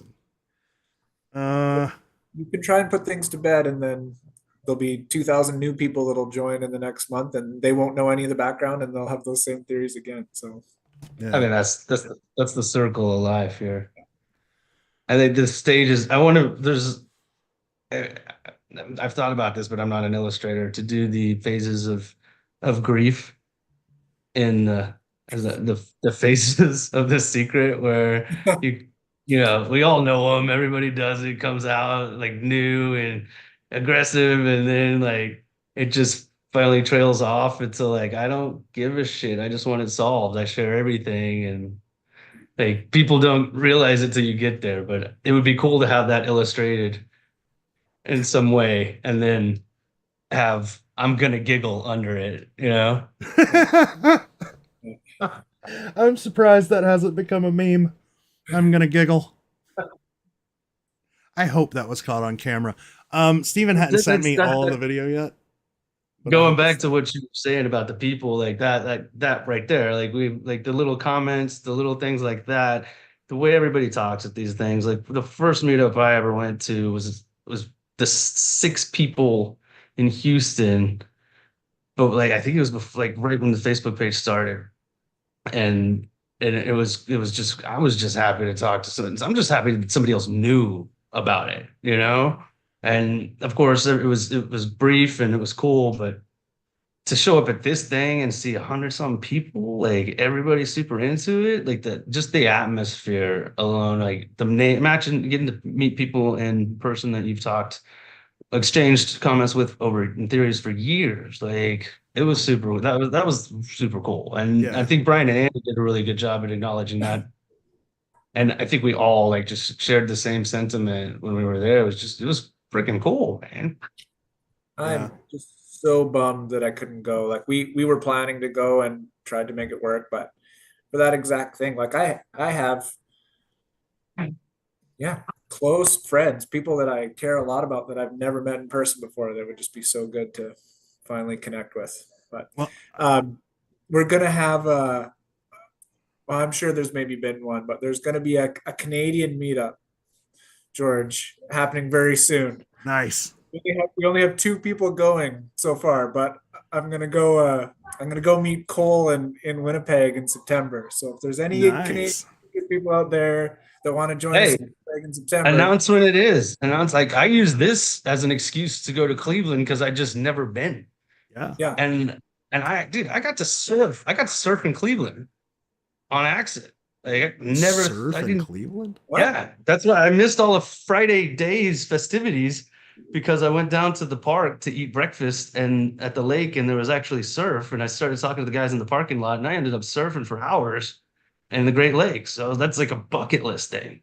Wow. And I'm like, dude, Cleveland was awesome, and I would have gone had it not been for this meetup. So make it public when you guys are meeting in Canada. I haven't been there either. Chris Woodford says no one wants to go to Winnipeg, and he's right. He's probably right. I didn't say anyone wanted to go. I just said you're welcome if you happen to be stuck in Winnipeg. Yeah. I feel so. This is weird for me because the only city we haven't done a meetup in at this point is Montreal, but I also really don't want to do another meetup because they're a huge pain in the ass to plan and get off the ground, especially when it's like the Houston one. Like it takes so much planning and then like 10 people are there or whatever. It's a lot of fun. It's worth it, but it's a huge pain in the ass. But you tend to go all out. You don't have to do all that. Like you should go to Montreal at some point, and you could just say, Rachel and I are going to Montreal on this day. We'll be at this pub at this night. We could go have drinks and food and walk down to the Stephen and just hang out for a weekend. Like you don't have to go to the lengths that you go to organize these high level meetups either. You could just do it. But like, there could be different levels of meetup as well, right? There's like the casual social one that we did have in Houston, and then there's this level that's just like there's a freaking wedding there. Like, we're not gonna get a wedding at all of them. That was hard to keep a surprise. I bet. I told Rachel the next meetup's gonna have a surprise divorce. I think you just ask the special guests when they're available, and then that'll be like the high tier meetups, and then otherwise we just have social ones that are like just to get out of the house and travel to a new spot. Who would You be a haven't had a special real guest? meetup in Milwaukee though, right? Like I know you went there with John's situation and that, but it wasn't like a public open meetup, was there? The funeral? No, not really. I mean, it was just a funeral. I only say because Milwaukee is actually a lot closer to me than Montreal is. So if there's ever a meetup in Milwaukee, I would be there. I'm not opposed to going back to Milwaukee. I just don't have a reason to anymore. Yeah. You know? I told Sunday, because Sunday was talking about doing a meetup in New Orleans. I was like, you guys just plan the meetup and then invite me, and we'll just do this in reverse. Yeah. Well, I mean, that's probably the easiest city in the world to do a casual meetup. It's like, hey, you want to go to New Orleans? Okay. Yeah. There's the other people there that know about the secret. No more with Cleveland level road planning, please. Oh, Cleveland would suck. Anyway. Was there anything else we didn't touch on? Colors. John Sorry? seems to have colors. So that Yeah. last question was for Jason Olson. No, it He was said from that- Dan. Like John seemed to have a very detailed understanding of the printing process and how his art would translate. So Yeah, he did. for the longest time, we always thought like the New York painting had the dots and they didn't work because of color shifting or whatever. Yeah. That doesn't make as much sense knowing how much John knows about the printing process and that Yeah. he was there to approve Yeah. the printing of the book. He was drunk, but he was there. Did he say he was drunk? Yeah. He said they got him all liquored up. All right. Well, We were yeah, he waiting was for also the talking about like, presidential memoirs. which Yeah. weren't printed then, by the way. It was Seriously? printed like, it was printed in like 78 or something. Somebody put that on Facebook. The Nixon memoirs were printed in 78, but Nixon did have a book, just a regular book that was published in 1982 called Leadership, I think is what the name of it was. So when you're talking colors, does that bring up Zoom? Right? So if he was fully aware of how his colors would transfer to the print to print, does that mean that the zoom is ultra zoom is not necessary, right? Because if he knew that his clue would like scale down, he wouldn't make something so small that you couldn't see it, or you would need a computer to zoom in these days. Yeah, well, he did talk about that, the lens that artists use to like look at their paintings and it shows them at print size. So he would know just with that how large a clue has to be visible. Right. So we don't need to zoom in as deeply as we can on a PC to see clues. Right. But I mean, I think anybody that, you know, realistically thinks about zooming in without bias, like that's not an issue for them anymore because we have so many photos of the actual paintings. And when you zoom in, there's nothing there. So I really think the people who still zoom in on stuff are doing it, you know, from bias and not dishonestly, but pretty close to dishonestly. You know, they're ignoring a lot. Ignore it. Right. I don't think that's necessarily as much of a problem as it used to be. Yeah, I was actually really like honestly almost a little bored when he started talking about all the details in the printing process because I do not know what you're talking about, dude. I'm like, wow. Yeah. I don't know. I mean, he knew the DPI it was printed at. He knew about, you know, the color screens. It's like, okay, if you know this much, I'm going to trust you. And I mean, I guess it makes sense. He's an illustrator by trade. He's going to have to know how his art's going to transfer to the page. But he also said when in his comment about the Ickles again, he said that he used I think the quote was, I don't remember what it was, to hide clues through colors and distortion. Yeah. Yeah, he's talked about Rob Carzulio made a comment about chroma key. He's talked about that quite a bit, like color shifting and distortion, and um I just don't know what the hell that, I mean, I know what it means, but I don't know how to apply it. I think that's Wow. what New York is. You think it's all color shifting?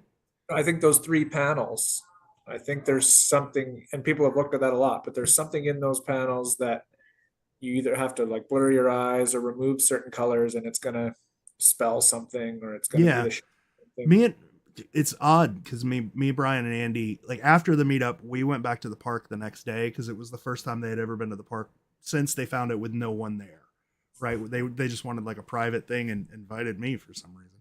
And that's sort of specifically what we were talking about in those panels was using different colored filters, like a one color filter on the first panel to remove stuff to make some sort of design, and then using another on the second panel to remove some more stuff, and taking whatever's left and combining it maybe. I can't really think of any other painting where that could even work in theory other than those bubbles in New York. And it's also interesting that New York is the only painting that has a very specific color in it. Like if you look at, if you zoom in, if you take a magnifying glass and you zoom in on all of the images of this book, you see that sort of color screen effect, the circular RGB CYK dots or whatever, except on that church in New York. That's a very, very, very specific color that was painted without color screen. It wasn't like three colors put into one. It was a very specific ink that was used just for that church. And it's the only time that sort of printing is used in that book.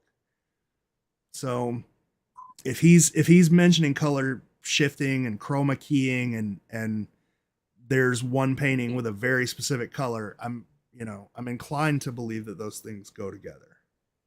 But there's so the two known cover-ups, the fort and the fleur-de-lis, were black and purple. Yeah. And they were, this is blue. Yeah, or that was, And yeah. The New York is light blue. Can you see the dots in the cover-up of the Yes. fort? Yeah, the cover up of the fort and the fleur-de-lis, you can see the dots, but you can't in the.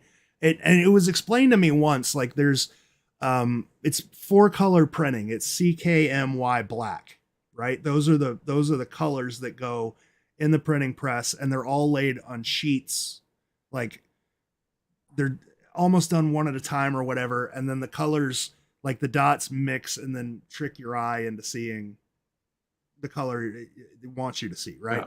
But then sometimes, like if you're a company and you want to print your logo, and your logo has a very specific, like say it's green, say your logo is green, and it's a very specific green, they'll mix just that ink and use just that ink to print your logo. So it won't have the print screen effect because they're legitimately just painting that with a very specific color. And that's the technique that's used on that church.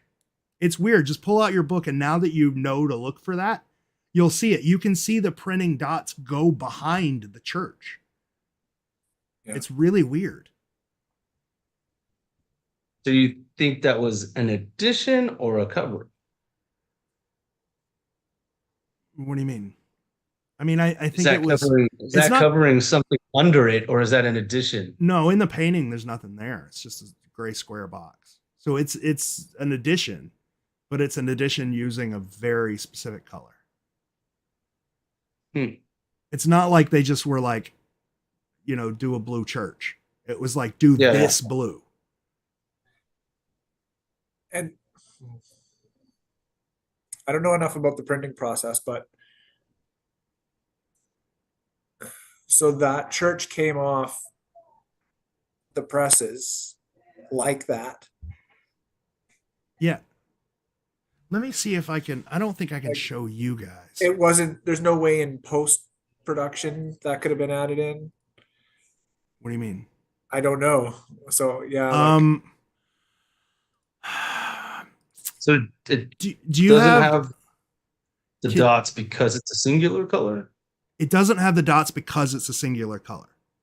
Do you guys have I can't show you this on like the Zoom, but if you guys have a way to watch this stream, Yeah. what I'll do is I'll put the image up, and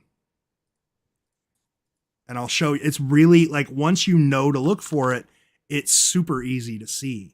Yeah, no, I mean it's obvious, and that's why I was questioning whether it was a cover up or an addition, because you have your gray giant, your rectangle right next to it. I mean, you could easily put something under that blue church, and maybe there's something obvious there, and they put that instead.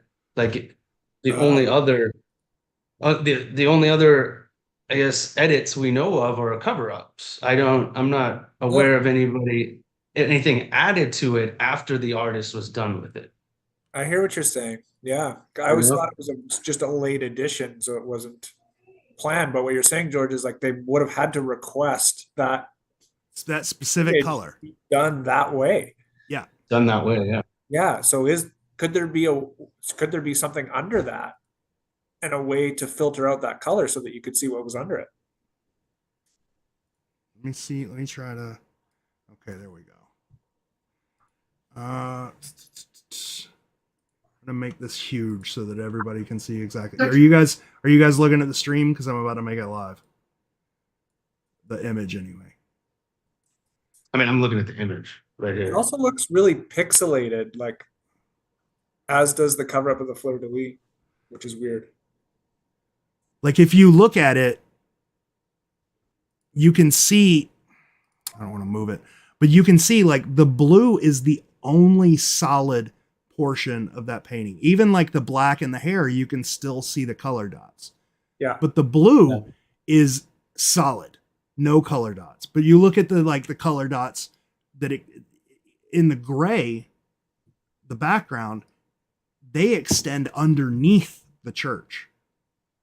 You see what I'm saying? Almost as if the book was printed on a screen print for the gray, and then another pass was done over the gray for the blue. Yeah, and that's why I think cover up, because it's covering up the circles behind it.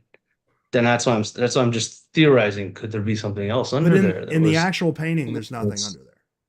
There's just nothing. There's It's nothing. Okay. Gotcha. Yeah, it's just a gray square. I don't know how I missed it. I can probably try to bring that up too. Let me see. I'm gonna screw all kinds of stuff up here, but I'll try. So that's no, that's not gonna work. Where's the actual painting? I know I have photos of the actual painting. I don't know where they are. Oh, there they are. Yeah. So in the painting, it's just a gray square. What if the gray square was too odd? I'm joking. I'm totally joking. And so you look at stuff like this, you look at this painting and you see this masking tape and stuff, and that gives you a distorted idea of how big this painting is. That's like the smallest pinstriping tape I've ever seen. The St. Augustine painting is wider than the New York painting. The New York painting is just slightly taller than the St. Augustine. Like these are tiny paintings. It's crazy. Anyway.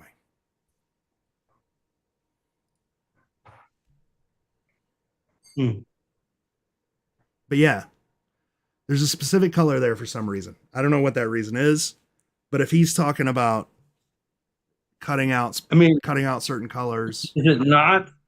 Could it not be the same color as the rest of the blue, just done after the fact, or way? Or just but what would be the point? Like that's added cost. In order to add different ink and add another like swipe of the printing press, that's added cost. To go with 5-color printing as opposed to 4-color printing is a larger cost. What's the point? Why not just do like the fleur de lis and print it the same way? Unless you want that specific color for some reason.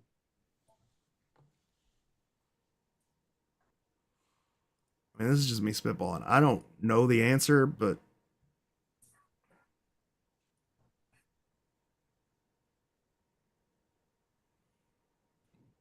excuse Yeah. me. This reminds it's just all the blue highlight theories that are out there too. Yeah, I really liked when he was like, the blue means nothing. That shuts so much stuff down. And the blue, so the blue that is in the panel next to that is very similar, but it's not the same color, right? The one Um, above it in front of the yeah, bird. yeah, Yeah. you're talking about Okay. the bubbles. Yeah, none of them are printed that way. That's the only thing in this book that doesn't have printing dots. That one church is the only thing that was specifically printed one color. It's the only thing in the whole book printed that way. Yeah, because that the blue dots close to it are pretty similar. Like, what Yeah, would it have mattered to just do the church in that same color? but it's not done. It's done specific at added cost. Why? It's a question for the ages. I mean, maybe there's a reading rainbow done about it. That's what Kathy said. But but since it was added afterwards, I guess we have a picture of the original. Painting. Yeah, but it has nothing. Okay, so that where was this? How was this added? How was the church added? Uh, the way it was described to On the me plate. was, yeah, when you take a photo of a painting, you don't just you put it in a room and then you take the photo through a sheet of glass, and then you can put things on the sheet of glass in order to cover parts of the painting, right? So the circle would have been put on the glass covering the fort from the camera's Fort. point of view. Does that make sense? So the church would have had to have been put on the glass and then the photo taken of the church. The circle on the fort, the square on the Does this, fleur-de-lis. does this make sense? Because you look confused. Great. Yeah, no, I tend to look that way when I'm thinking. Oh, okay. I'm sorry. I was Right, like, yeah, I don't know how to explain it because I've never done yeah. it. No, you did fine. I'm Mhm. just going to the next steps in my head, trying to think what that could mean. So yeah, so it would be impossible for there to be something under there Yeah. because you, unless you double layered something on the glass.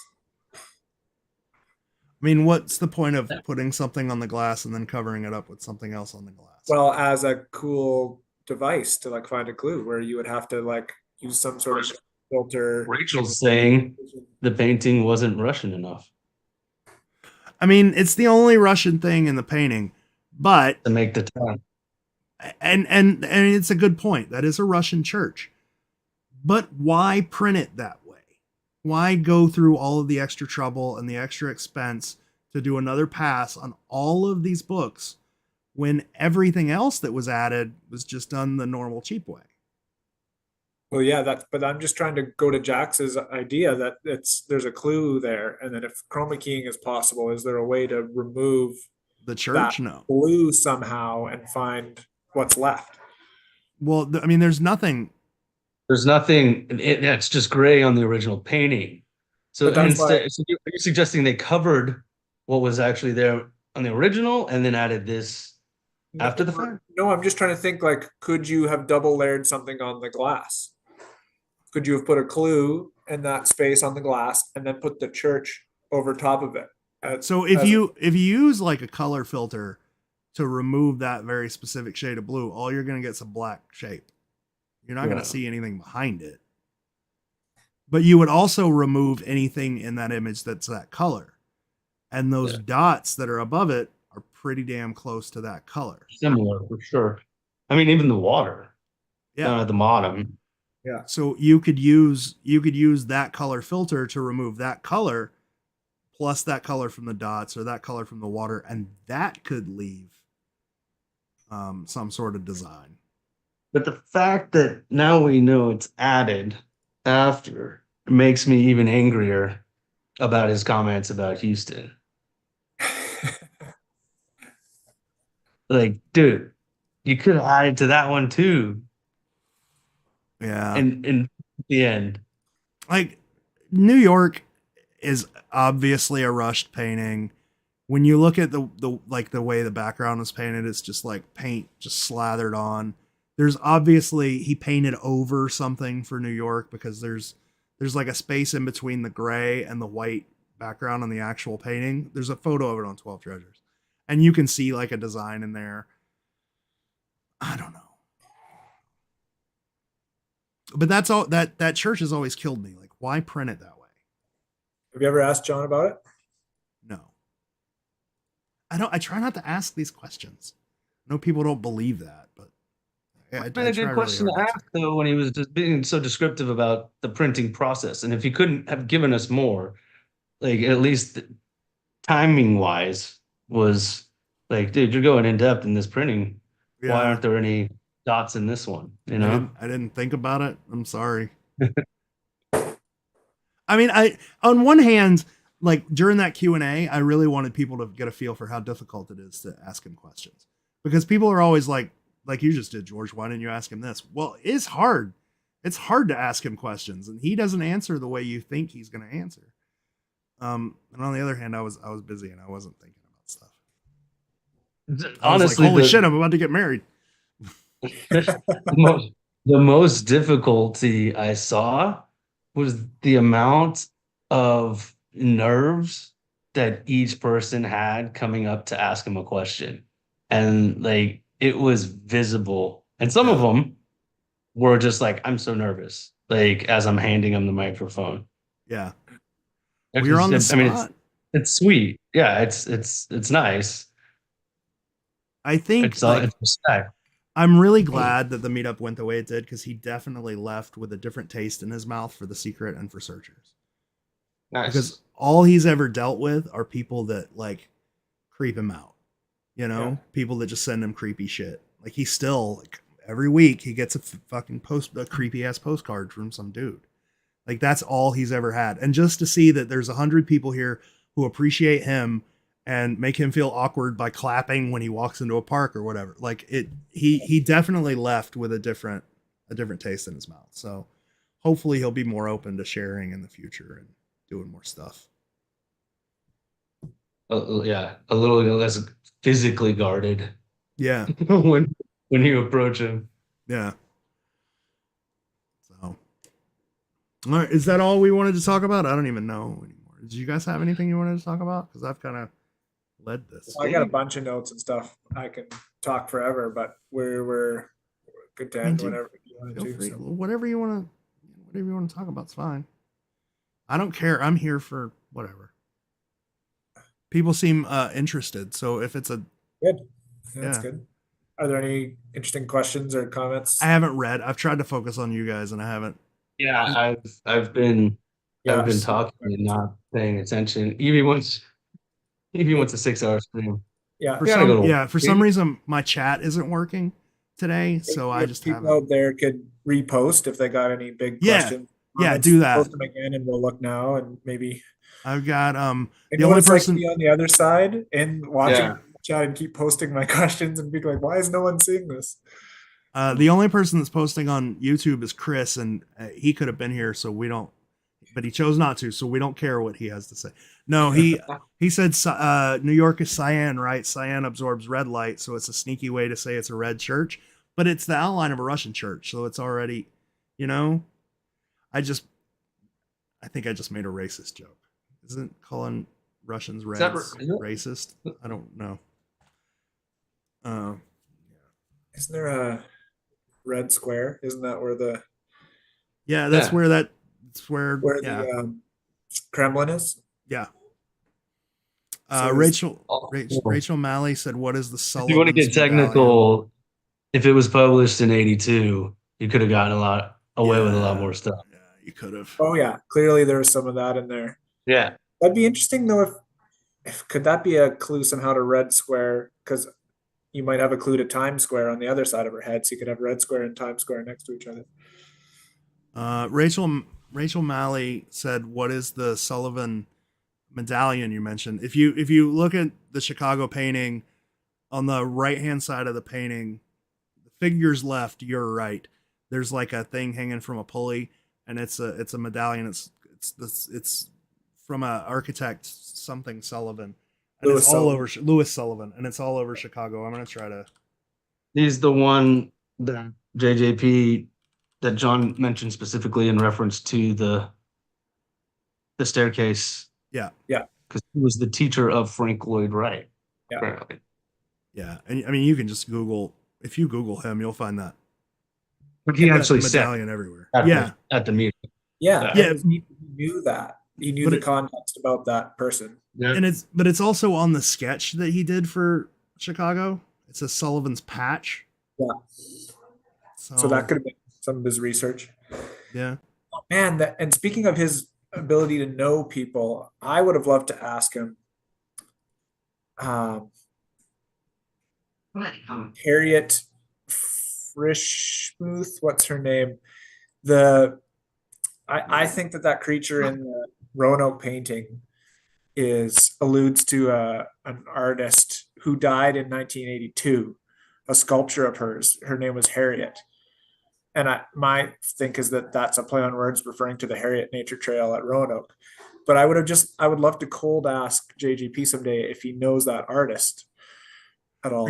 Are you talking about the bending backwards fairy or the main figure? Yes. Oh, okay. The one carrying the flower bubble.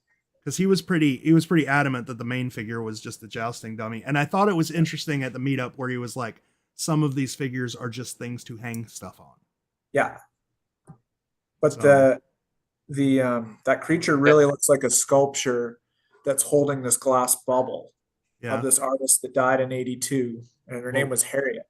So I would just love was to her cold name? ask him if he knows that artist, because if he's like, who are you talking about, then it's probably not. What was True. the And name? if you knew it, was it inspiration or is it a direct tie? Well, I think it's a clue because of the Like name. Rembrandt. No. I think it's like the Herman Melville quote for Herman Park. I think it's her name Harriet being for the Harriet Nature Trail. What was her last name? It's like Frisch. She has it's like a hyphenated name. Harriet something Frisch Youth. The sculpture is called The Bubble. Got it. Oh, Did you- okay. Have you not seen that before? No, I don't think I have. I'm trying to find a better picture of it. No, I haven't seen, because I always likened it to that Dolly sculpture. Yeah, no, Harriet Oh. Whitney Frischmuth, Yeah. The Bubble. Yeah. Okay, I could The see fact that. that it's holding an actual bubble and it looks like that. Where is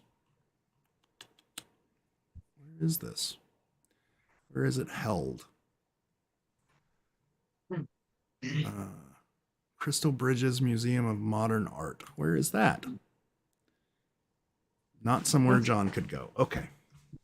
But if it was an artist, like he knows a lot of artists, right? Yeah, So yeah, the yeah. No. artist he was Yeah, familiar no, I with, agree. and he had seen that work in a catalog. Yeah. And Byron was like, "You need to put Harriet somehow in the painting."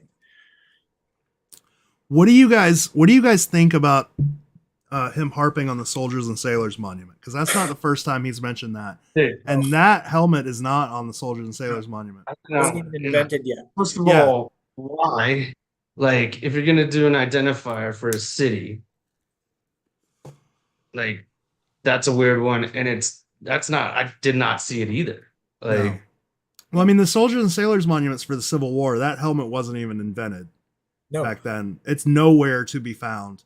There, Brian had a thing. If you're standing at the entrance to the gardens and you're looking at the wall, if you turn around directly across the street, but directly in the center of the walkway, there's a house with an odd shaped window, and it's the shape of that helmet. And Brian was like, I always thought it was that, but he keeps mentioning the Soldiers and Sailors Monument. Do it you makes think? Yeah. sense because that monument's at the foot of the terminal tower, right? And it's not like the terminal tower clue is so obvious. You Yeah. don't need another site confirmer to be like, well, I'm not sure if this is the terminal tower or not. Oh, look at that helmet. Oh, I'm in the right place. Now I have to go 10 miles. my initial thought, just like without any influence when he said that, was like, I think he's got it confused. Yeah. You and Like, Chris Woodford in the comment went exactly where I went. He's used a soldiers and sailors monument for a clue in another painting, Yeah, and he's misremembering. yeah, very that's the one. common. Yeah. I was like, it's 40 years. I think he got that one mixed up a little bit. Yeah, but it's. I mean, he's so dead set on a soldiers and sailors monument. There has to be something in one of these The paintings. influence. Yeah, influenced by a soldiers and sailors monument somewhere. Uh, Which Has anyone ever researched that? I can't think of any other soldiers and sailors monuments in these cities aside from New York's got one that's really prominent. But no. Soldiers and sailors would relate to Mars, for which March is named for. That was a comment that we got. I don't think Cleveland was that well thought Oh, there's out. one in Boston, New Is there one York, in Boston? yeah, Indianapolis. Uh,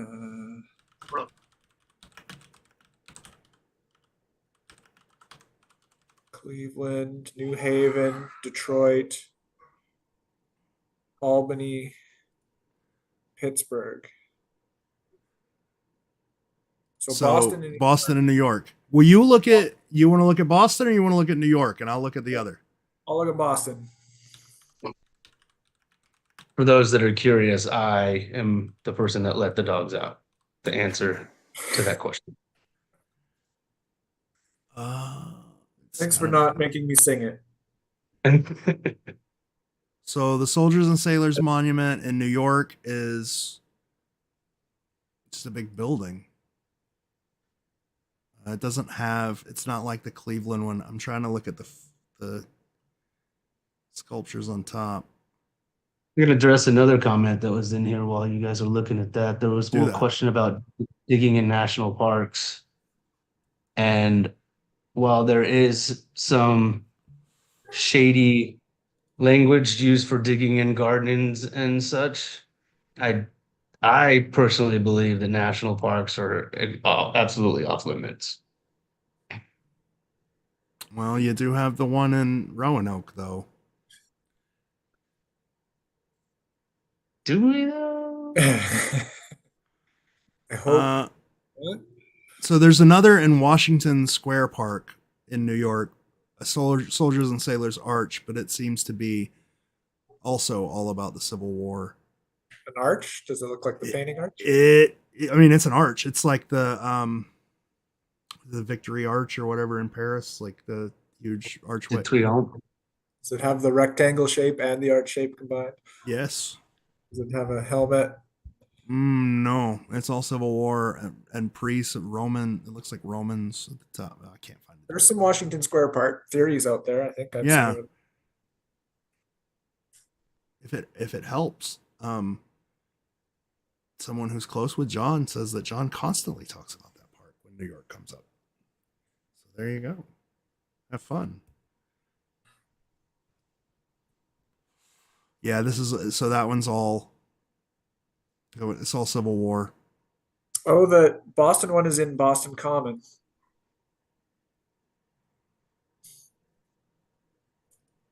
Union Generals, 1877. There used to be a lot of Civil War ties. Yep. That's common knowledge that Byron was a Civil War buff, isn't it? Or is that just some apocryphal information that we've heard over the years? That's something Ben said. Oh, right. Yeah. It said he liked the Civil War. Yeah, other than the arch for the soldiers and sailors archway, I don't know, in Washington Square Park, because the one the soldiers and sailors monument in New York it's on the Upper West Side of Manhattan, and it's just like a building. Could Polaroids have been mixed up? I don't think so. Well, I mean, they talked about doing one at a time. And he was very specific about how they would go back and forth over each one and specific parts of each one. So I do not think they could have been mixed up. Oh, So here's a, go ahead. or I just found a weird coincidence. I don't know what you guys were saying. Go ahead and finish up if you're on something. No, it's No, fine. go for it. It's just, I was seeing nothing here, but then on the Soldiers and Sailors Monument in Boston, there's a relief image of Henry Wadsworth Longfellow, who wrote Paul Revere's Ride, which is quoted in the verse. Huh. Strange coincidence. Wouldn't be the first or 10,000th crazy coincidence in researching this hunt over the years, but Here's a question, Jax, for what you were talking about earlier. Let's go with their process, because he was adamant that he would send sketches back and forth via FedEx and then photos back and forth, and then they would talk on the phone. If they were that in depth about all of this stuff, why were there things in the painting that needed to be covered up? Like, why wouldn't they have So, discussed that? so you said in depth, and I don't think it was in depth as in how it relates to solves and solutions. I think it was specific about the image, what the image should look like, right? So he specifically said a part of the photo was used, not the whole. So Yeah. or if what if John goes to the library and looks up the town and decides to add something in there about the town that he had just looked up that he thought was a reference, because he did say they shot stuff back and forth, and he said he had to go in and make 2 changes himself to paintings Yeah. in the process. So he would paint it or sketch it and then paint and then go back. I think that's the back and forth they mean. I don't think they sat there and planned every single thing on the phone, because he said they did it in person, they did it over the phone, and then they did it in post, like as in mail. Let me. So I think I'm trying to like approach this question from the mind of a common searcher on Facebook who Yeah. presents their theory as, take St. Augustine, for instance. A lot of people like to say, okay, well, this painting, Byron and John want to start you at the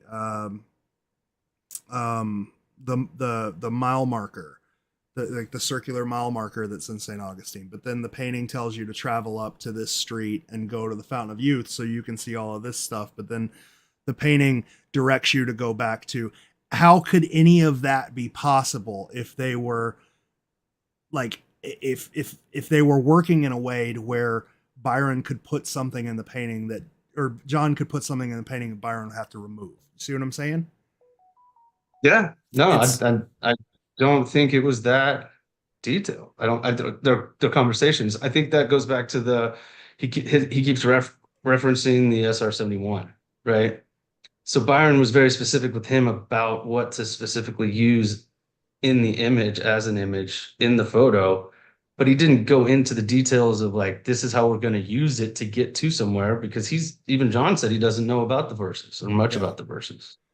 I think like this just, before this meetup, I was very open to the, maybe these puzzles tell you a story. Maybe these puzzles want to teach you things. And after the meetup, I've essentially doubled down on my idea of, no, find these things and then do what the verse tells you to do. And you need nothing else, because like with their process, it doesn't seem like it could go any more in depth than that. Nah, I agree with that, especially after the way that he described how they put Cleveland together. Like we mentioned earlier, like the whole just driving up and being like, that one. All right, Yeah. now that and that. Like, we're here, now that and that, take a photo. And like I think yeah, there's only so far you can get into it. But I mean, so even with the, like, they get harder as you go along. Still, with their process, you wouldn't be able to do the sort of in-depth things people are doing. It would just have to get. It would almost They're have to get more literally vague. less. Yeah. It'd be less, absolutely. Because they're rushing and they don't have the time to sit down and talk about it. or they just take ways that they put clues in the original paintings and said, well, we've done that now. So how could we do the same thing, but more obscurely? How could we do that through metaphor instead of literally putting it there? Or how could, Yeah. Or we didn't get to do it, so we had to add it at the end. yeah. So here's my comment of the live stream that's going to make everybody mad. I think I'm more convinced now that these puzzles are bad. They're just bad. It's hard because they're bad. Well, So I had this conversation actually in Cleveland, and because somebody was saying bad puzzle making, bad this, and I was like, it's not bad. It's not a bad puzzle.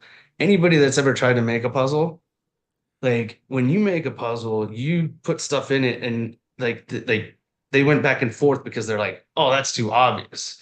But it's because they're looking at it from the lens of the person that's making it. Dude, Yeah. if you ever make a puzzle, the shit that you think is super obvious is the stuff that nobody gets. Yeah.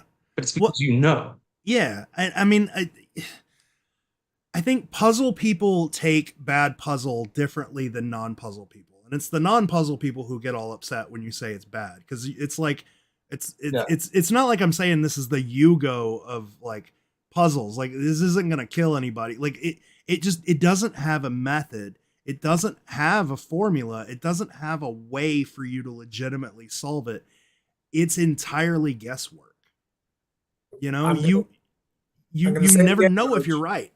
It doesn't say anywhere that it's a puzzle. That's true. It says it's a treasure hunt, and those are two completely This different. comes up every time.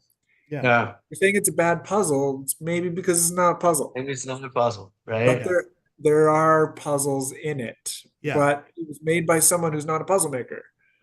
It's a marketing treasure hunt that's still pretty darn cool, and there's some good stuff. Oh yeah, it's super cool. I love it. Not perfect by any means, that's for sure. So, and it's just I think yeah. not as deep as some people were hoping that it was. I think Graydon hit it right on the head, dude. I think it's just the way that we use the word puzzle when we probably shouldn't be creates more people to put more thought into it than necessary to dig deeper. But I think that's because it doesn't have a framework. Good puzzles keep you within their framework. You know when you're getting out, like when you're working on the Masquerade, you know when you're getting outside of the bounds. Literally. But there was one prize for the Masquerade. There was one fan treasure. There are 12 independent, and this was done in a year. In way less time in the Masquerade, yeah. Like it just couldn't be that planned. But we just have no parameters of knowing. There could be super deep, cool things in parts of this, and then there could be total mistakes in other. We just don't know. And what we're doing is I don't think there's super deep anything. Honestly, there might be a deeper something, but I don't think there's super deep anything. And that and John's responses and to the majority of the questions kind of reflect that, where he's like, I'm not that creative, or I don't know what you're talking about. Like, that's new to me. Like when people go deeper and deeper, he's just like, I know, like, nope. We were just standing in this park and took a photo of that and then that. I mean, the book itself has a super deep meaning, though. I'll give it that. Right. Like, especially for its time, to talk about like the injustices on indigenous people by white folks. That was a pretty radical message in 1981. But other than that, but there's crazy literary quotes in this. There are quotes from a fairly obscure book.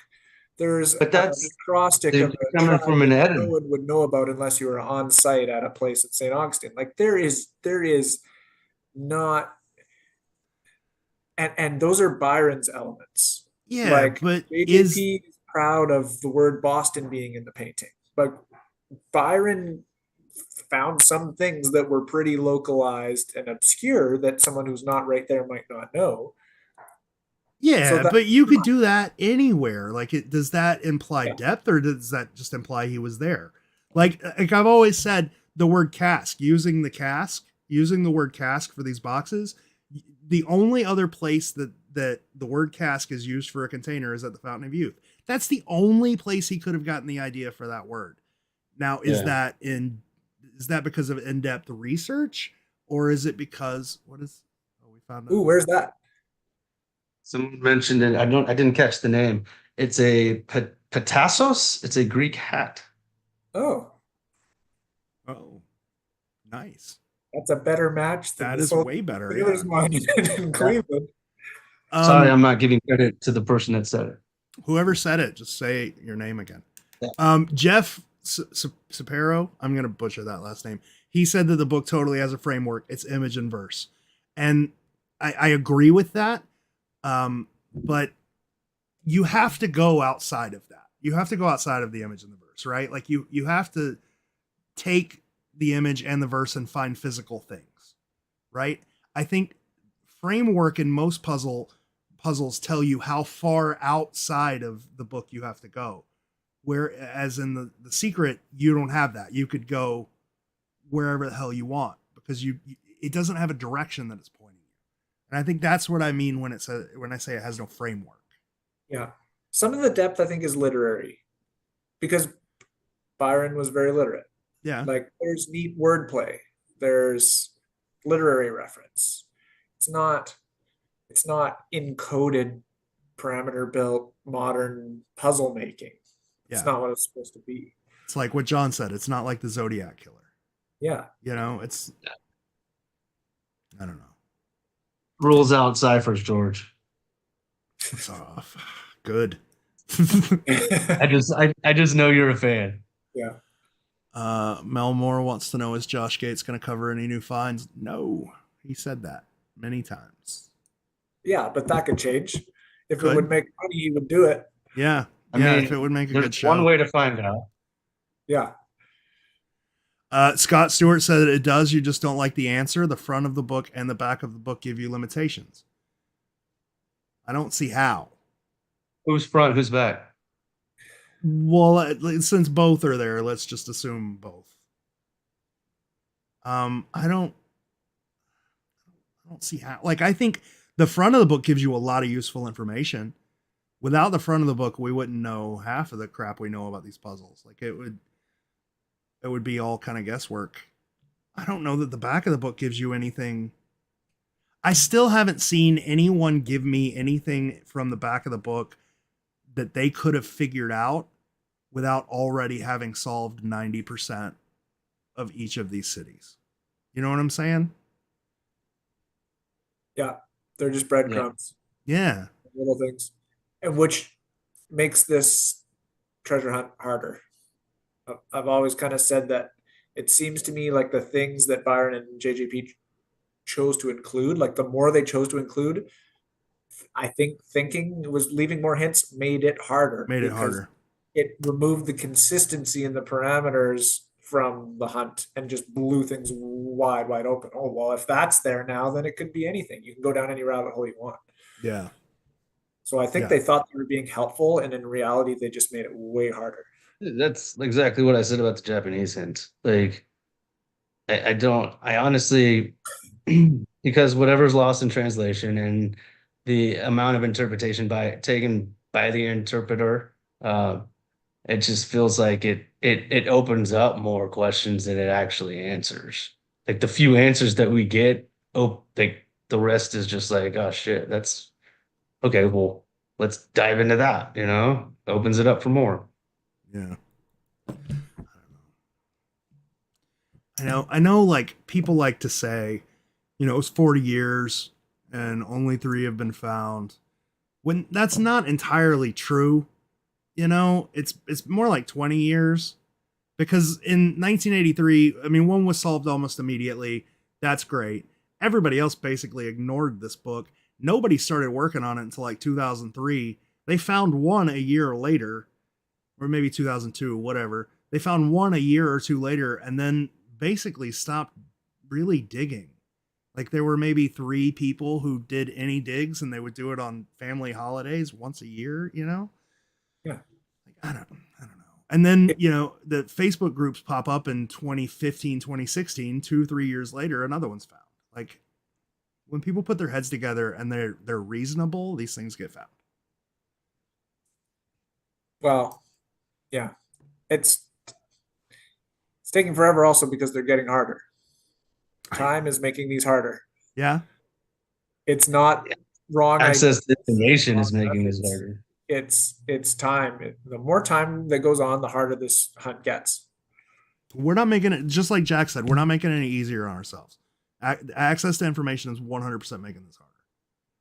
You know, like you can fall down some really crazy rabbit holes now just using Wikipedia. But the people that go down rabbit holes they don't steer the community away. They're not prolonging these being found. There's enough people that you can have people going in entirely wrong directions. It's not going to matter. We're missing key things that may have been lost to destruction or time or whatever that. I mean, I think it does kind of harm the actual hunt though. It only in that it completely stifles conversation because no one, I don't want to say that because that's going to be insulting. A lot of people who are like reasonable, well-seasoned puzzle people, they don't even want to post anymore. Just because like they've got to deal with so much crap. You know, like Hardapy with his granite walls. That wasn't posted on Facebook, partially because he doesn't use Facebook. But imagine if he were to post that on Facebook. Reasonable, well-seasoned puzzle people would be like, holy shit, that's 100% right. And then that would be like 20 or 30 people. And then he would have to deal with 100 people telling him why he's wrong. You know, like, what's the point? Well, it's annoying. It's super annoying. It's super annoying to like have your phone going off just because people are being, you know, people are making these weird random connections. I would post it and turn also off and just leave it. It just drowns out the productive stuff. Yeah. Too. It pushes shit down to the bottom and it saturates it. Yeah. And it's made it to where it's impossible for new people to have those sort of the intellectually stimulating conversations. Because when Facebook got weird, the other hunters moved to like Discord or Reddit. And then Reddit got weird and the other hunters moved to Discord. And then Discord got weird and the other hunters were just like, let's keep this shit private. You know? So if you're even if you're like a dude that just solves massive amounts of hunts in his spare time that pops into the group, it's harder for you to get that foothold because number one, all of your ideas are drowned out. And number two, the people you want to work with aren't listening. But people work on the side. Like you don't work in the group. And I guess I just don't know what I'm not seeing. I don't know what the algorithm is controlling. I don't know if there are posts because I look through the group every day.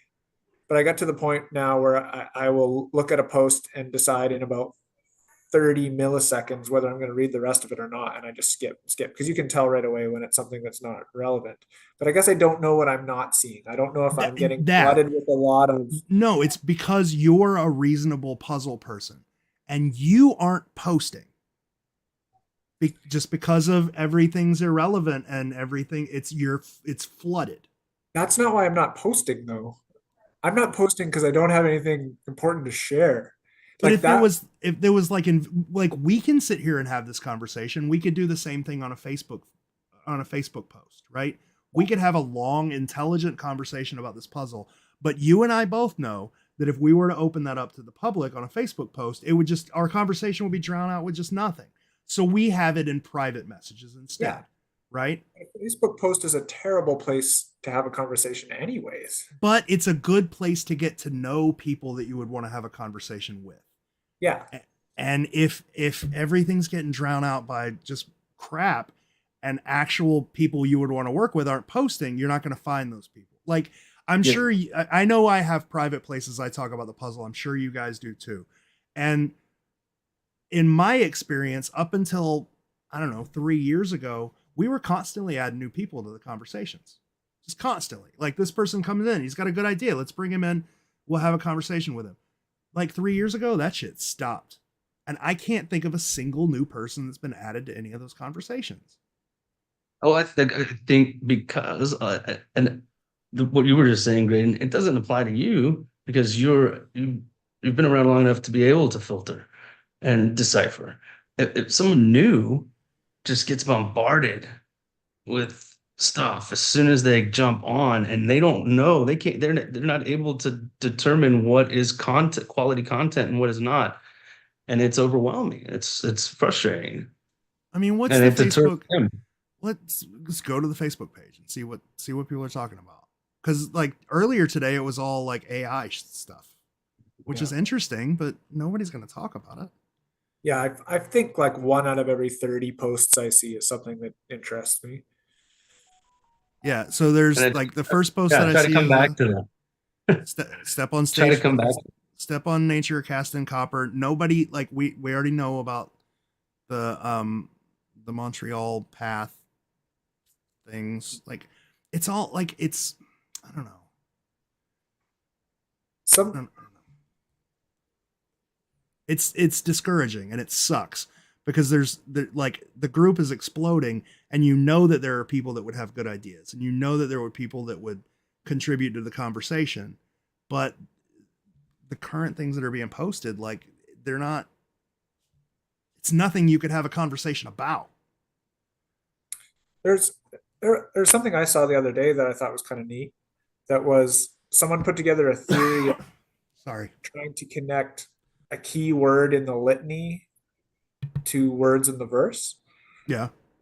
Any of you see that? Yeah. And it was, I looked at it for a while because I was like, I hadn't thought about it that way. And they had like words filled in for all 12, and I think a few of them are a huge stretch, but some of them made sense to me. So when I see something like that, I tend to sit down for an hour or two and try it myself and see if I can take it any further. I should say, like, because I think people in the comments may be taking this conversation a little too personally. Don't. And it's all a matter of like opinion and taste. What you post may be super interesting to other people. It's just not super interesting to me, or it could be super interesting to Graydon, not super interesting to me. It doesn't mean that it's not valuable. It just means it's not like my cup of tea sometimes. And then Scott Stewart wrote that admins could start pinning interesting posts to keep them in the relevant sphere. And then people would just be like, well, George or whoever is cherry picking his friends. Yeah, trying to control the narrative. Yeah. Yeah.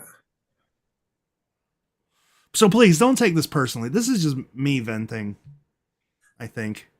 Don't It was don't pay any more of a attention to broad me. observation of what has changed over time. Yeah, I think like it's become a quantity over quality thing. Now people just like, okay, I have this idea. I need to see what other people think. And, you know, that's not necessarily a bad way to talk about the secret. It's just a lot of the times it's stuff that we've already talked about, so nobody engages. Yeah. I have a beef with the quantity because there's some people out there who post so much. Yeah. Dude, Like I've gone deep into this the puzzle. life cycle of the searcher, bro. Yeah. It's not Yeah. you come on so strong and da da da da da, and it just trails and trails and trails. We need that illustration, man. But I remember when I was a noob and not having a clue about a lot of stuff, I still didn't feel like I was like every 2 days posting any random symbol that I thought as, oh, look at this. This is what this is. Like I've maybe had, I could count on my hand the amount of things that I found or thought of that are post worthy in the 7, 8 years that I've been doing this. But some people feel like everything they like every 2 days they're posting the next thing. And I would just say to people like maybe just think about if you're posting daily, how much quality could there be in the material that you're posting? Yeah. I think it took me 2 years to post my first post. 2 years after I had read every post on Q4T to post my first post on Q4. I mean, I think that's a main difference between people that came in several years ago. Like if you break it down for EU episodes, the first EU episode that came out, everybody that came in was just pushed to read. It was almost like for the first month of influx, everyone refused to interact with those people and just said, go read and get up to speed. And then we'll have the intelligent conversations. And then the second episode came and that wasn't pushed so hard. And the third episode came and nobody said that at all. And like nobody researched. So people are jumping into these conversations, not knowing the context of the puzzle, not knowing what's already been discussed, what's already been found. And people are hyper focused on one city and ignoring the rest of the book, rest of the puzzles. So they don't see patterns. They don't see, they just see, they're just trying to make sense of randomness. So they post what looks like randomness.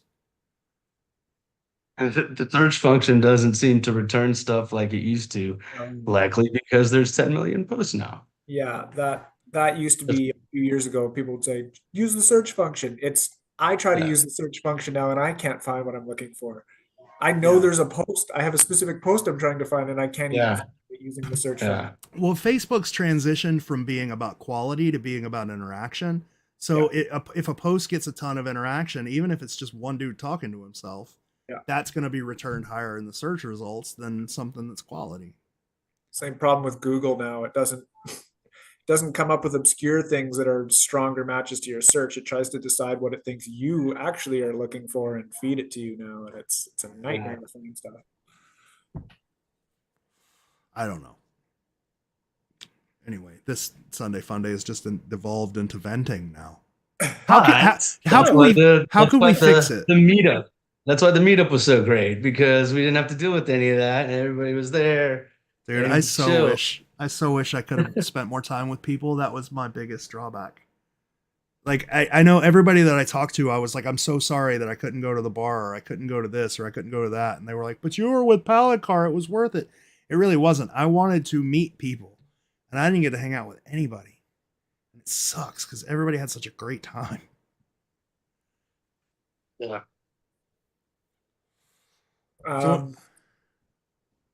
So how do we fix this? Like, if this is a problem, how do we fix it? That's what I'm going to ask you, because I care about two things in this treasure hunt. So a bunch of people that I really love and someone finding a fourth cask. So I know how to hang out with the people that I like. How do we find a fourth cask? I don't care how we do it. I don't care if we cheat. I don't care if how. What's going to be the next cask? How do we get it done? So personally, my outlook on the search now is the same outlook I have towards, I guess, Facebook specifically. It's that it's time. Time is going to do it. Like I've mentioned multiple times, the life cycle of the searcher, that person will eventually get there. It just takes time, or they'll leave. It always happens. And it's the same as how I feel about specifically Houston. Like Houston, because of all the change that has happened, I know someday there's going to be a photo that I will find in someone's personal collection of, like, not the thousands I have, but it'll be a photo taken in 1981 that literally shows me that aha moment. And it's just a matter of time until that photo surfaces, because there's nothing there to base it off of anymore. What was there is gone. And it's the same thing. That's the same outlook I have for these groups now, is like, if I see a person doing the behavior that we've discussed, it's like, it doesn't even bother me anymore. I'm like, they'll get there. They'll get there eventually. Yeah. It's just natural. There were two comments. One, and I don't know if you guys are going to agree with my opinion on this, so I'm going to read the comment and I'm going to answer it. If you guys disagree, then that's totally fine. One person asked, how did the other images that got solved give you a start? No, that wasn't what it was. Where did the comment go? The comment was basically like, how did people work together in the past? Right? Like, how did we get to this point? And like the biggest way was, there was only like 20 people. But all 20 people were sort of focused on the same thing, and they were all focused on finding good matches to things, right? Like we all knew what cities we were looking in, so we were trying to find matches to things either in the verse or the image. But the one thing that we had, or that group had, that was different than the group now, is nobody's pride was involved in this. You know, nobody had their entire personality wrapped up in their ideas. They were okay being wrong. So they would present something and then people would talk about it, and then it would either be latched onto or it would be let go of. And if it was let go of, that was it. We're done discussing this thing now because it doesn't make any sense in context. We move on to something else. And ultimately, all of these puzzle pieces were fit together. And it's that letting go of the ego thing that seems to be really difficult for you wanted your idea to be proven wrong, so you didn't waste time on it. Yeah. You're like, okay, cool. Then now that we know that, here we go. Like next, you know? Yeah. But now we've gotten to a point where John Palencar can be like, these were kind of thrown together, and people are still like, no, these puzzles are genius. Are there more than 12 casts? No, just 12. I disagree. Like we're at that point now. Like if the dude who created the book is telling you you're wrong, you should be able to sort of let go. You know, but I think someone posted that yesterday. It was like it's got to the point where where John can literally give you the answer, and people are gonna be like, "No, that's wrong." Yeah, I don't know. I think like, the way I would fix this is the way like we fixed it in the past. If I could convince 10, 15, 20 people that no longer post to come back and just start that discussion and ignore noise, because if you ignore noise goes away. Like there's people will post to try to get your attention, but they'll only do it so much before they realize they're not getting your attention. And you have to have a group of people who will put context to things, who will have that conversation and move things forward. I don't know.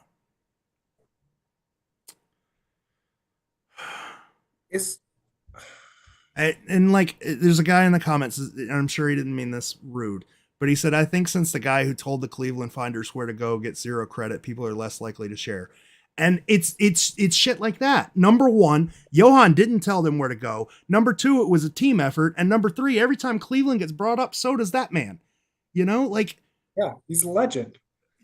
Like Jesus, just because like he's not on a podcast, I don't talk to him. He's not on my team.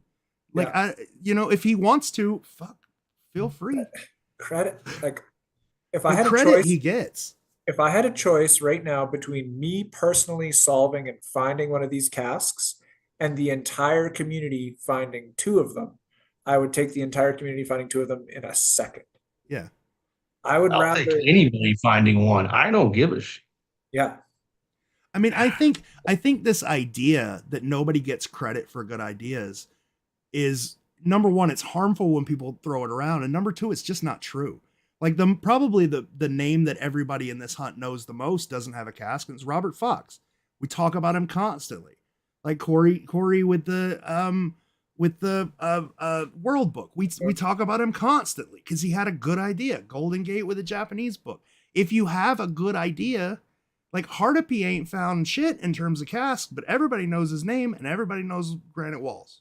You know, yeah. People get credit, but this bullshit about saying that people don't hurts more than it helps.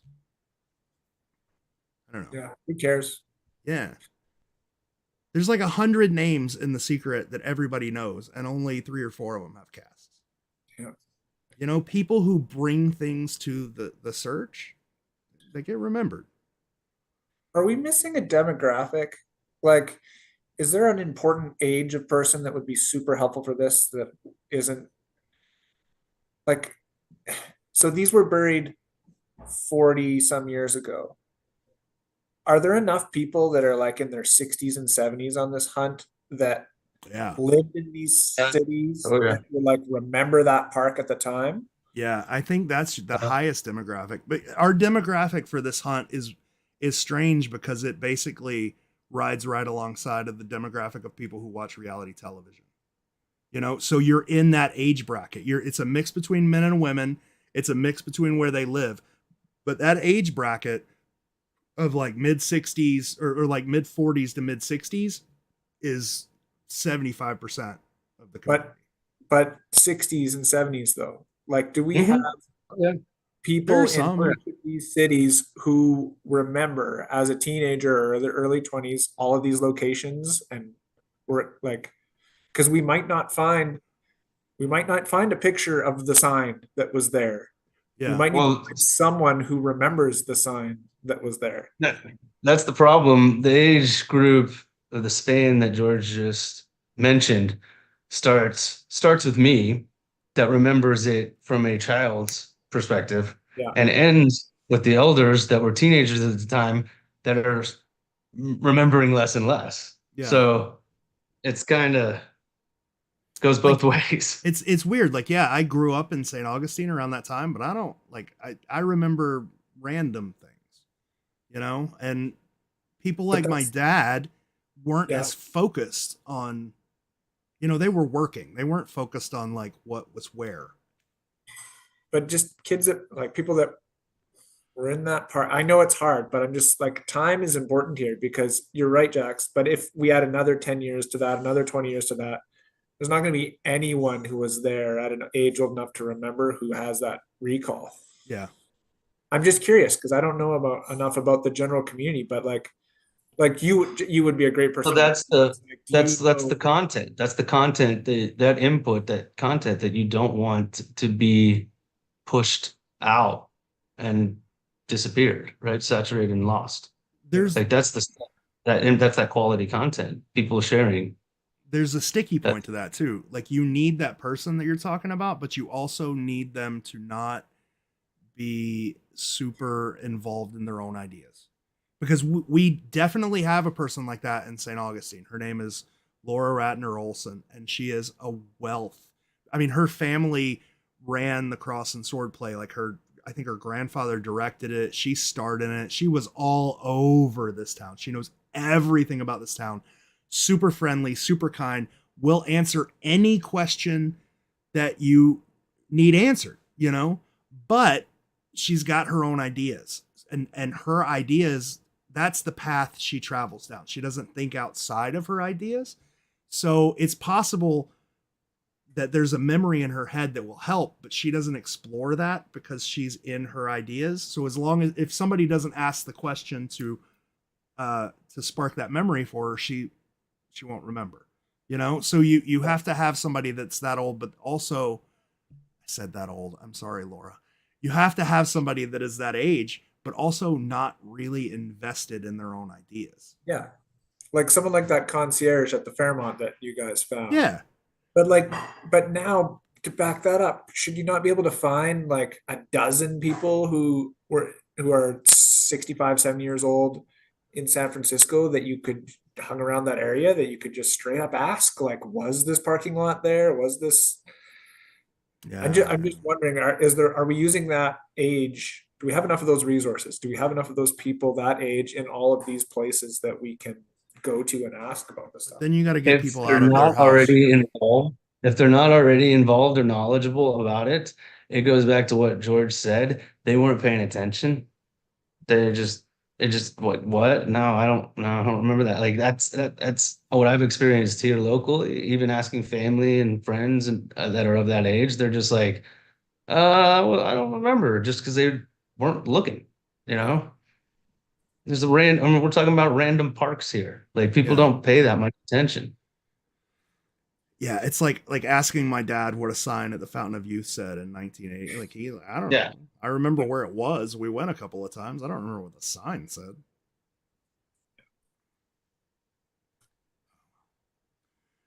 We're pushing 11. 15 minutes until 11. So you guys want to go another 15 minutes and then end at 11? I don't know what else to talk about. Yeah. Somebody It's bad. mentioned doing. Oh, there were two people that mentioned small groups. Like, when we were talking about how to fix the sort of narrative in the community, they were talking about small groups. I think that's a good idea for like individual people, but it's not going to fix the community. It's not going to fix the narrative, because you take the good conversation and then you remove it from the problem. Like, the good conversation is the solution, and you just kind of remove it from the problem. I don't know. I do think we should do more like Sunday fun days. I do think these help, because I think it creates paths that people can explore, you know, and it gives feedback, but that requires people wanting to come on them. So if you want to come on a Sunday Funday, just let me know and we can talk about your Well, ideas. well, we got to do a part 2 now when Chris is available anyway. So Yeah, I really want to hear Chris's ideas on this meetup, but he's got to have, I think, like we were saying before, like when you have an initial idea and you just make a post, a lot of us, we just stew on shit for a little while. And I think Chris is going to need, and probably all of us too, would need like a week or so just to stew on all of this to get our, thoughts in order. well, and re-listening, Yeah. man. Like Yeah. when I started in this hunt, cannot tell you how many times I listened to each podcast episode, and I would listen back. And as you're re-listening, you're adding things that you've learned. And I would go back years later and re-listen to one of the podcasts and be like, holy crap, I didn't pick up 5 of these things the first 8 times I listened to it because it didn't hit me the right way. And I didn't have this other piece of knowledge to attach it to, and I was hearing it wrong. And so you have to go back and re-listen. And yeah, absolutely. Stewing things for a while. I definitely need to convince Brian and Andy to do one of these things and talk about dinner though, because there's so much. Like I had to listen today. Like you were saying, I had to go back and listen to the meetup because during the meetup, I was so invested in what was going on. I have no idea what was said. So I had to like listen to some of the stuff. And each time I listen, I remember context, like something that was said, but I remember the context it was said in. And God, I'm going to need more than one person to verify that that context was put there. Like if it's just I mean, me you being guys, like, you guys spent 6 hours. So yeah, you guys I mean, definitely need to. dude, it was crazy. I got there on Thursday, or we got there Wednesday night, and when we slept, and we woke up, and I called John at like 2:00, and I was like, "Hey, I'm in town. I'm expecting to go to his house Friday because he's got some work to do." Right? Like he sold prints, but none of them were matted, and he wanted to sell copies of Origins, but none of them were signed. So he needed help matting prints, and he needed help signing Origins, and that's going to take us a couple hours. And I was expecting to go there Friday with Brian and Andy, do that, have dinner, and that be it. But I called him on Thursday and I'm like, hey, I'm in town. He's like, just go ahead and come by the house. I was like, it's 2:00 on a Thursday. You want me to come now? So we go there now. We go at 2:00 on Thursday, expecting to do this thing for 2 hours. And we didn't leave until 11. And like the shit still wasn't done. Like it was partially done, but it wasn't all the way done. So we got to come back on Friday. And we go back on Friday at 2:00, and we didn't leave until 11. And then the meetup is at 1:00 on Saturday. And we didn't leave John's side until 11. And then Sunday I got my free time. But it was crazy the amount of time spent there. 99% of the stuff we weren't talking about the secret, but the stuff that was said, I need Brian and Andy. Because cool. God, I don't want to say something and then people would just be like, George is just lying to. Well, get on them. You got to do it while it's fresh. You guys, everybody in the chat, start tagging them. No, don't do that. I'm joking. And legitimately, like, I love the fact that that Andy and John could like get together because it really does seem like they're best friends now. Because they really got along well. I think they both have found a new friend. I love that. Most of that time I just described was filled with Andy and John talking about like playing trumpet in high school or different kinds of music or talking about documentaries. It was crazy. Anyway. Okay. All right. I guess we're done. Yeah, let's wrap, but let's plan to do this part 2 or something again soon. Yeah, I'll get with Chris and we can all come back. And then if anybody else wants to come on and talk, like feel free. Somebody said that they got stage fright. You don't have to have a video on. You can just have audio. Like, and who cares? Like if you don't have these conversations, you don't grow. Yeah. So nobody's going to judge you. Anyway. All right, cool. Yeah. Thank you, everybody. Thank you guys. Stop streaming now.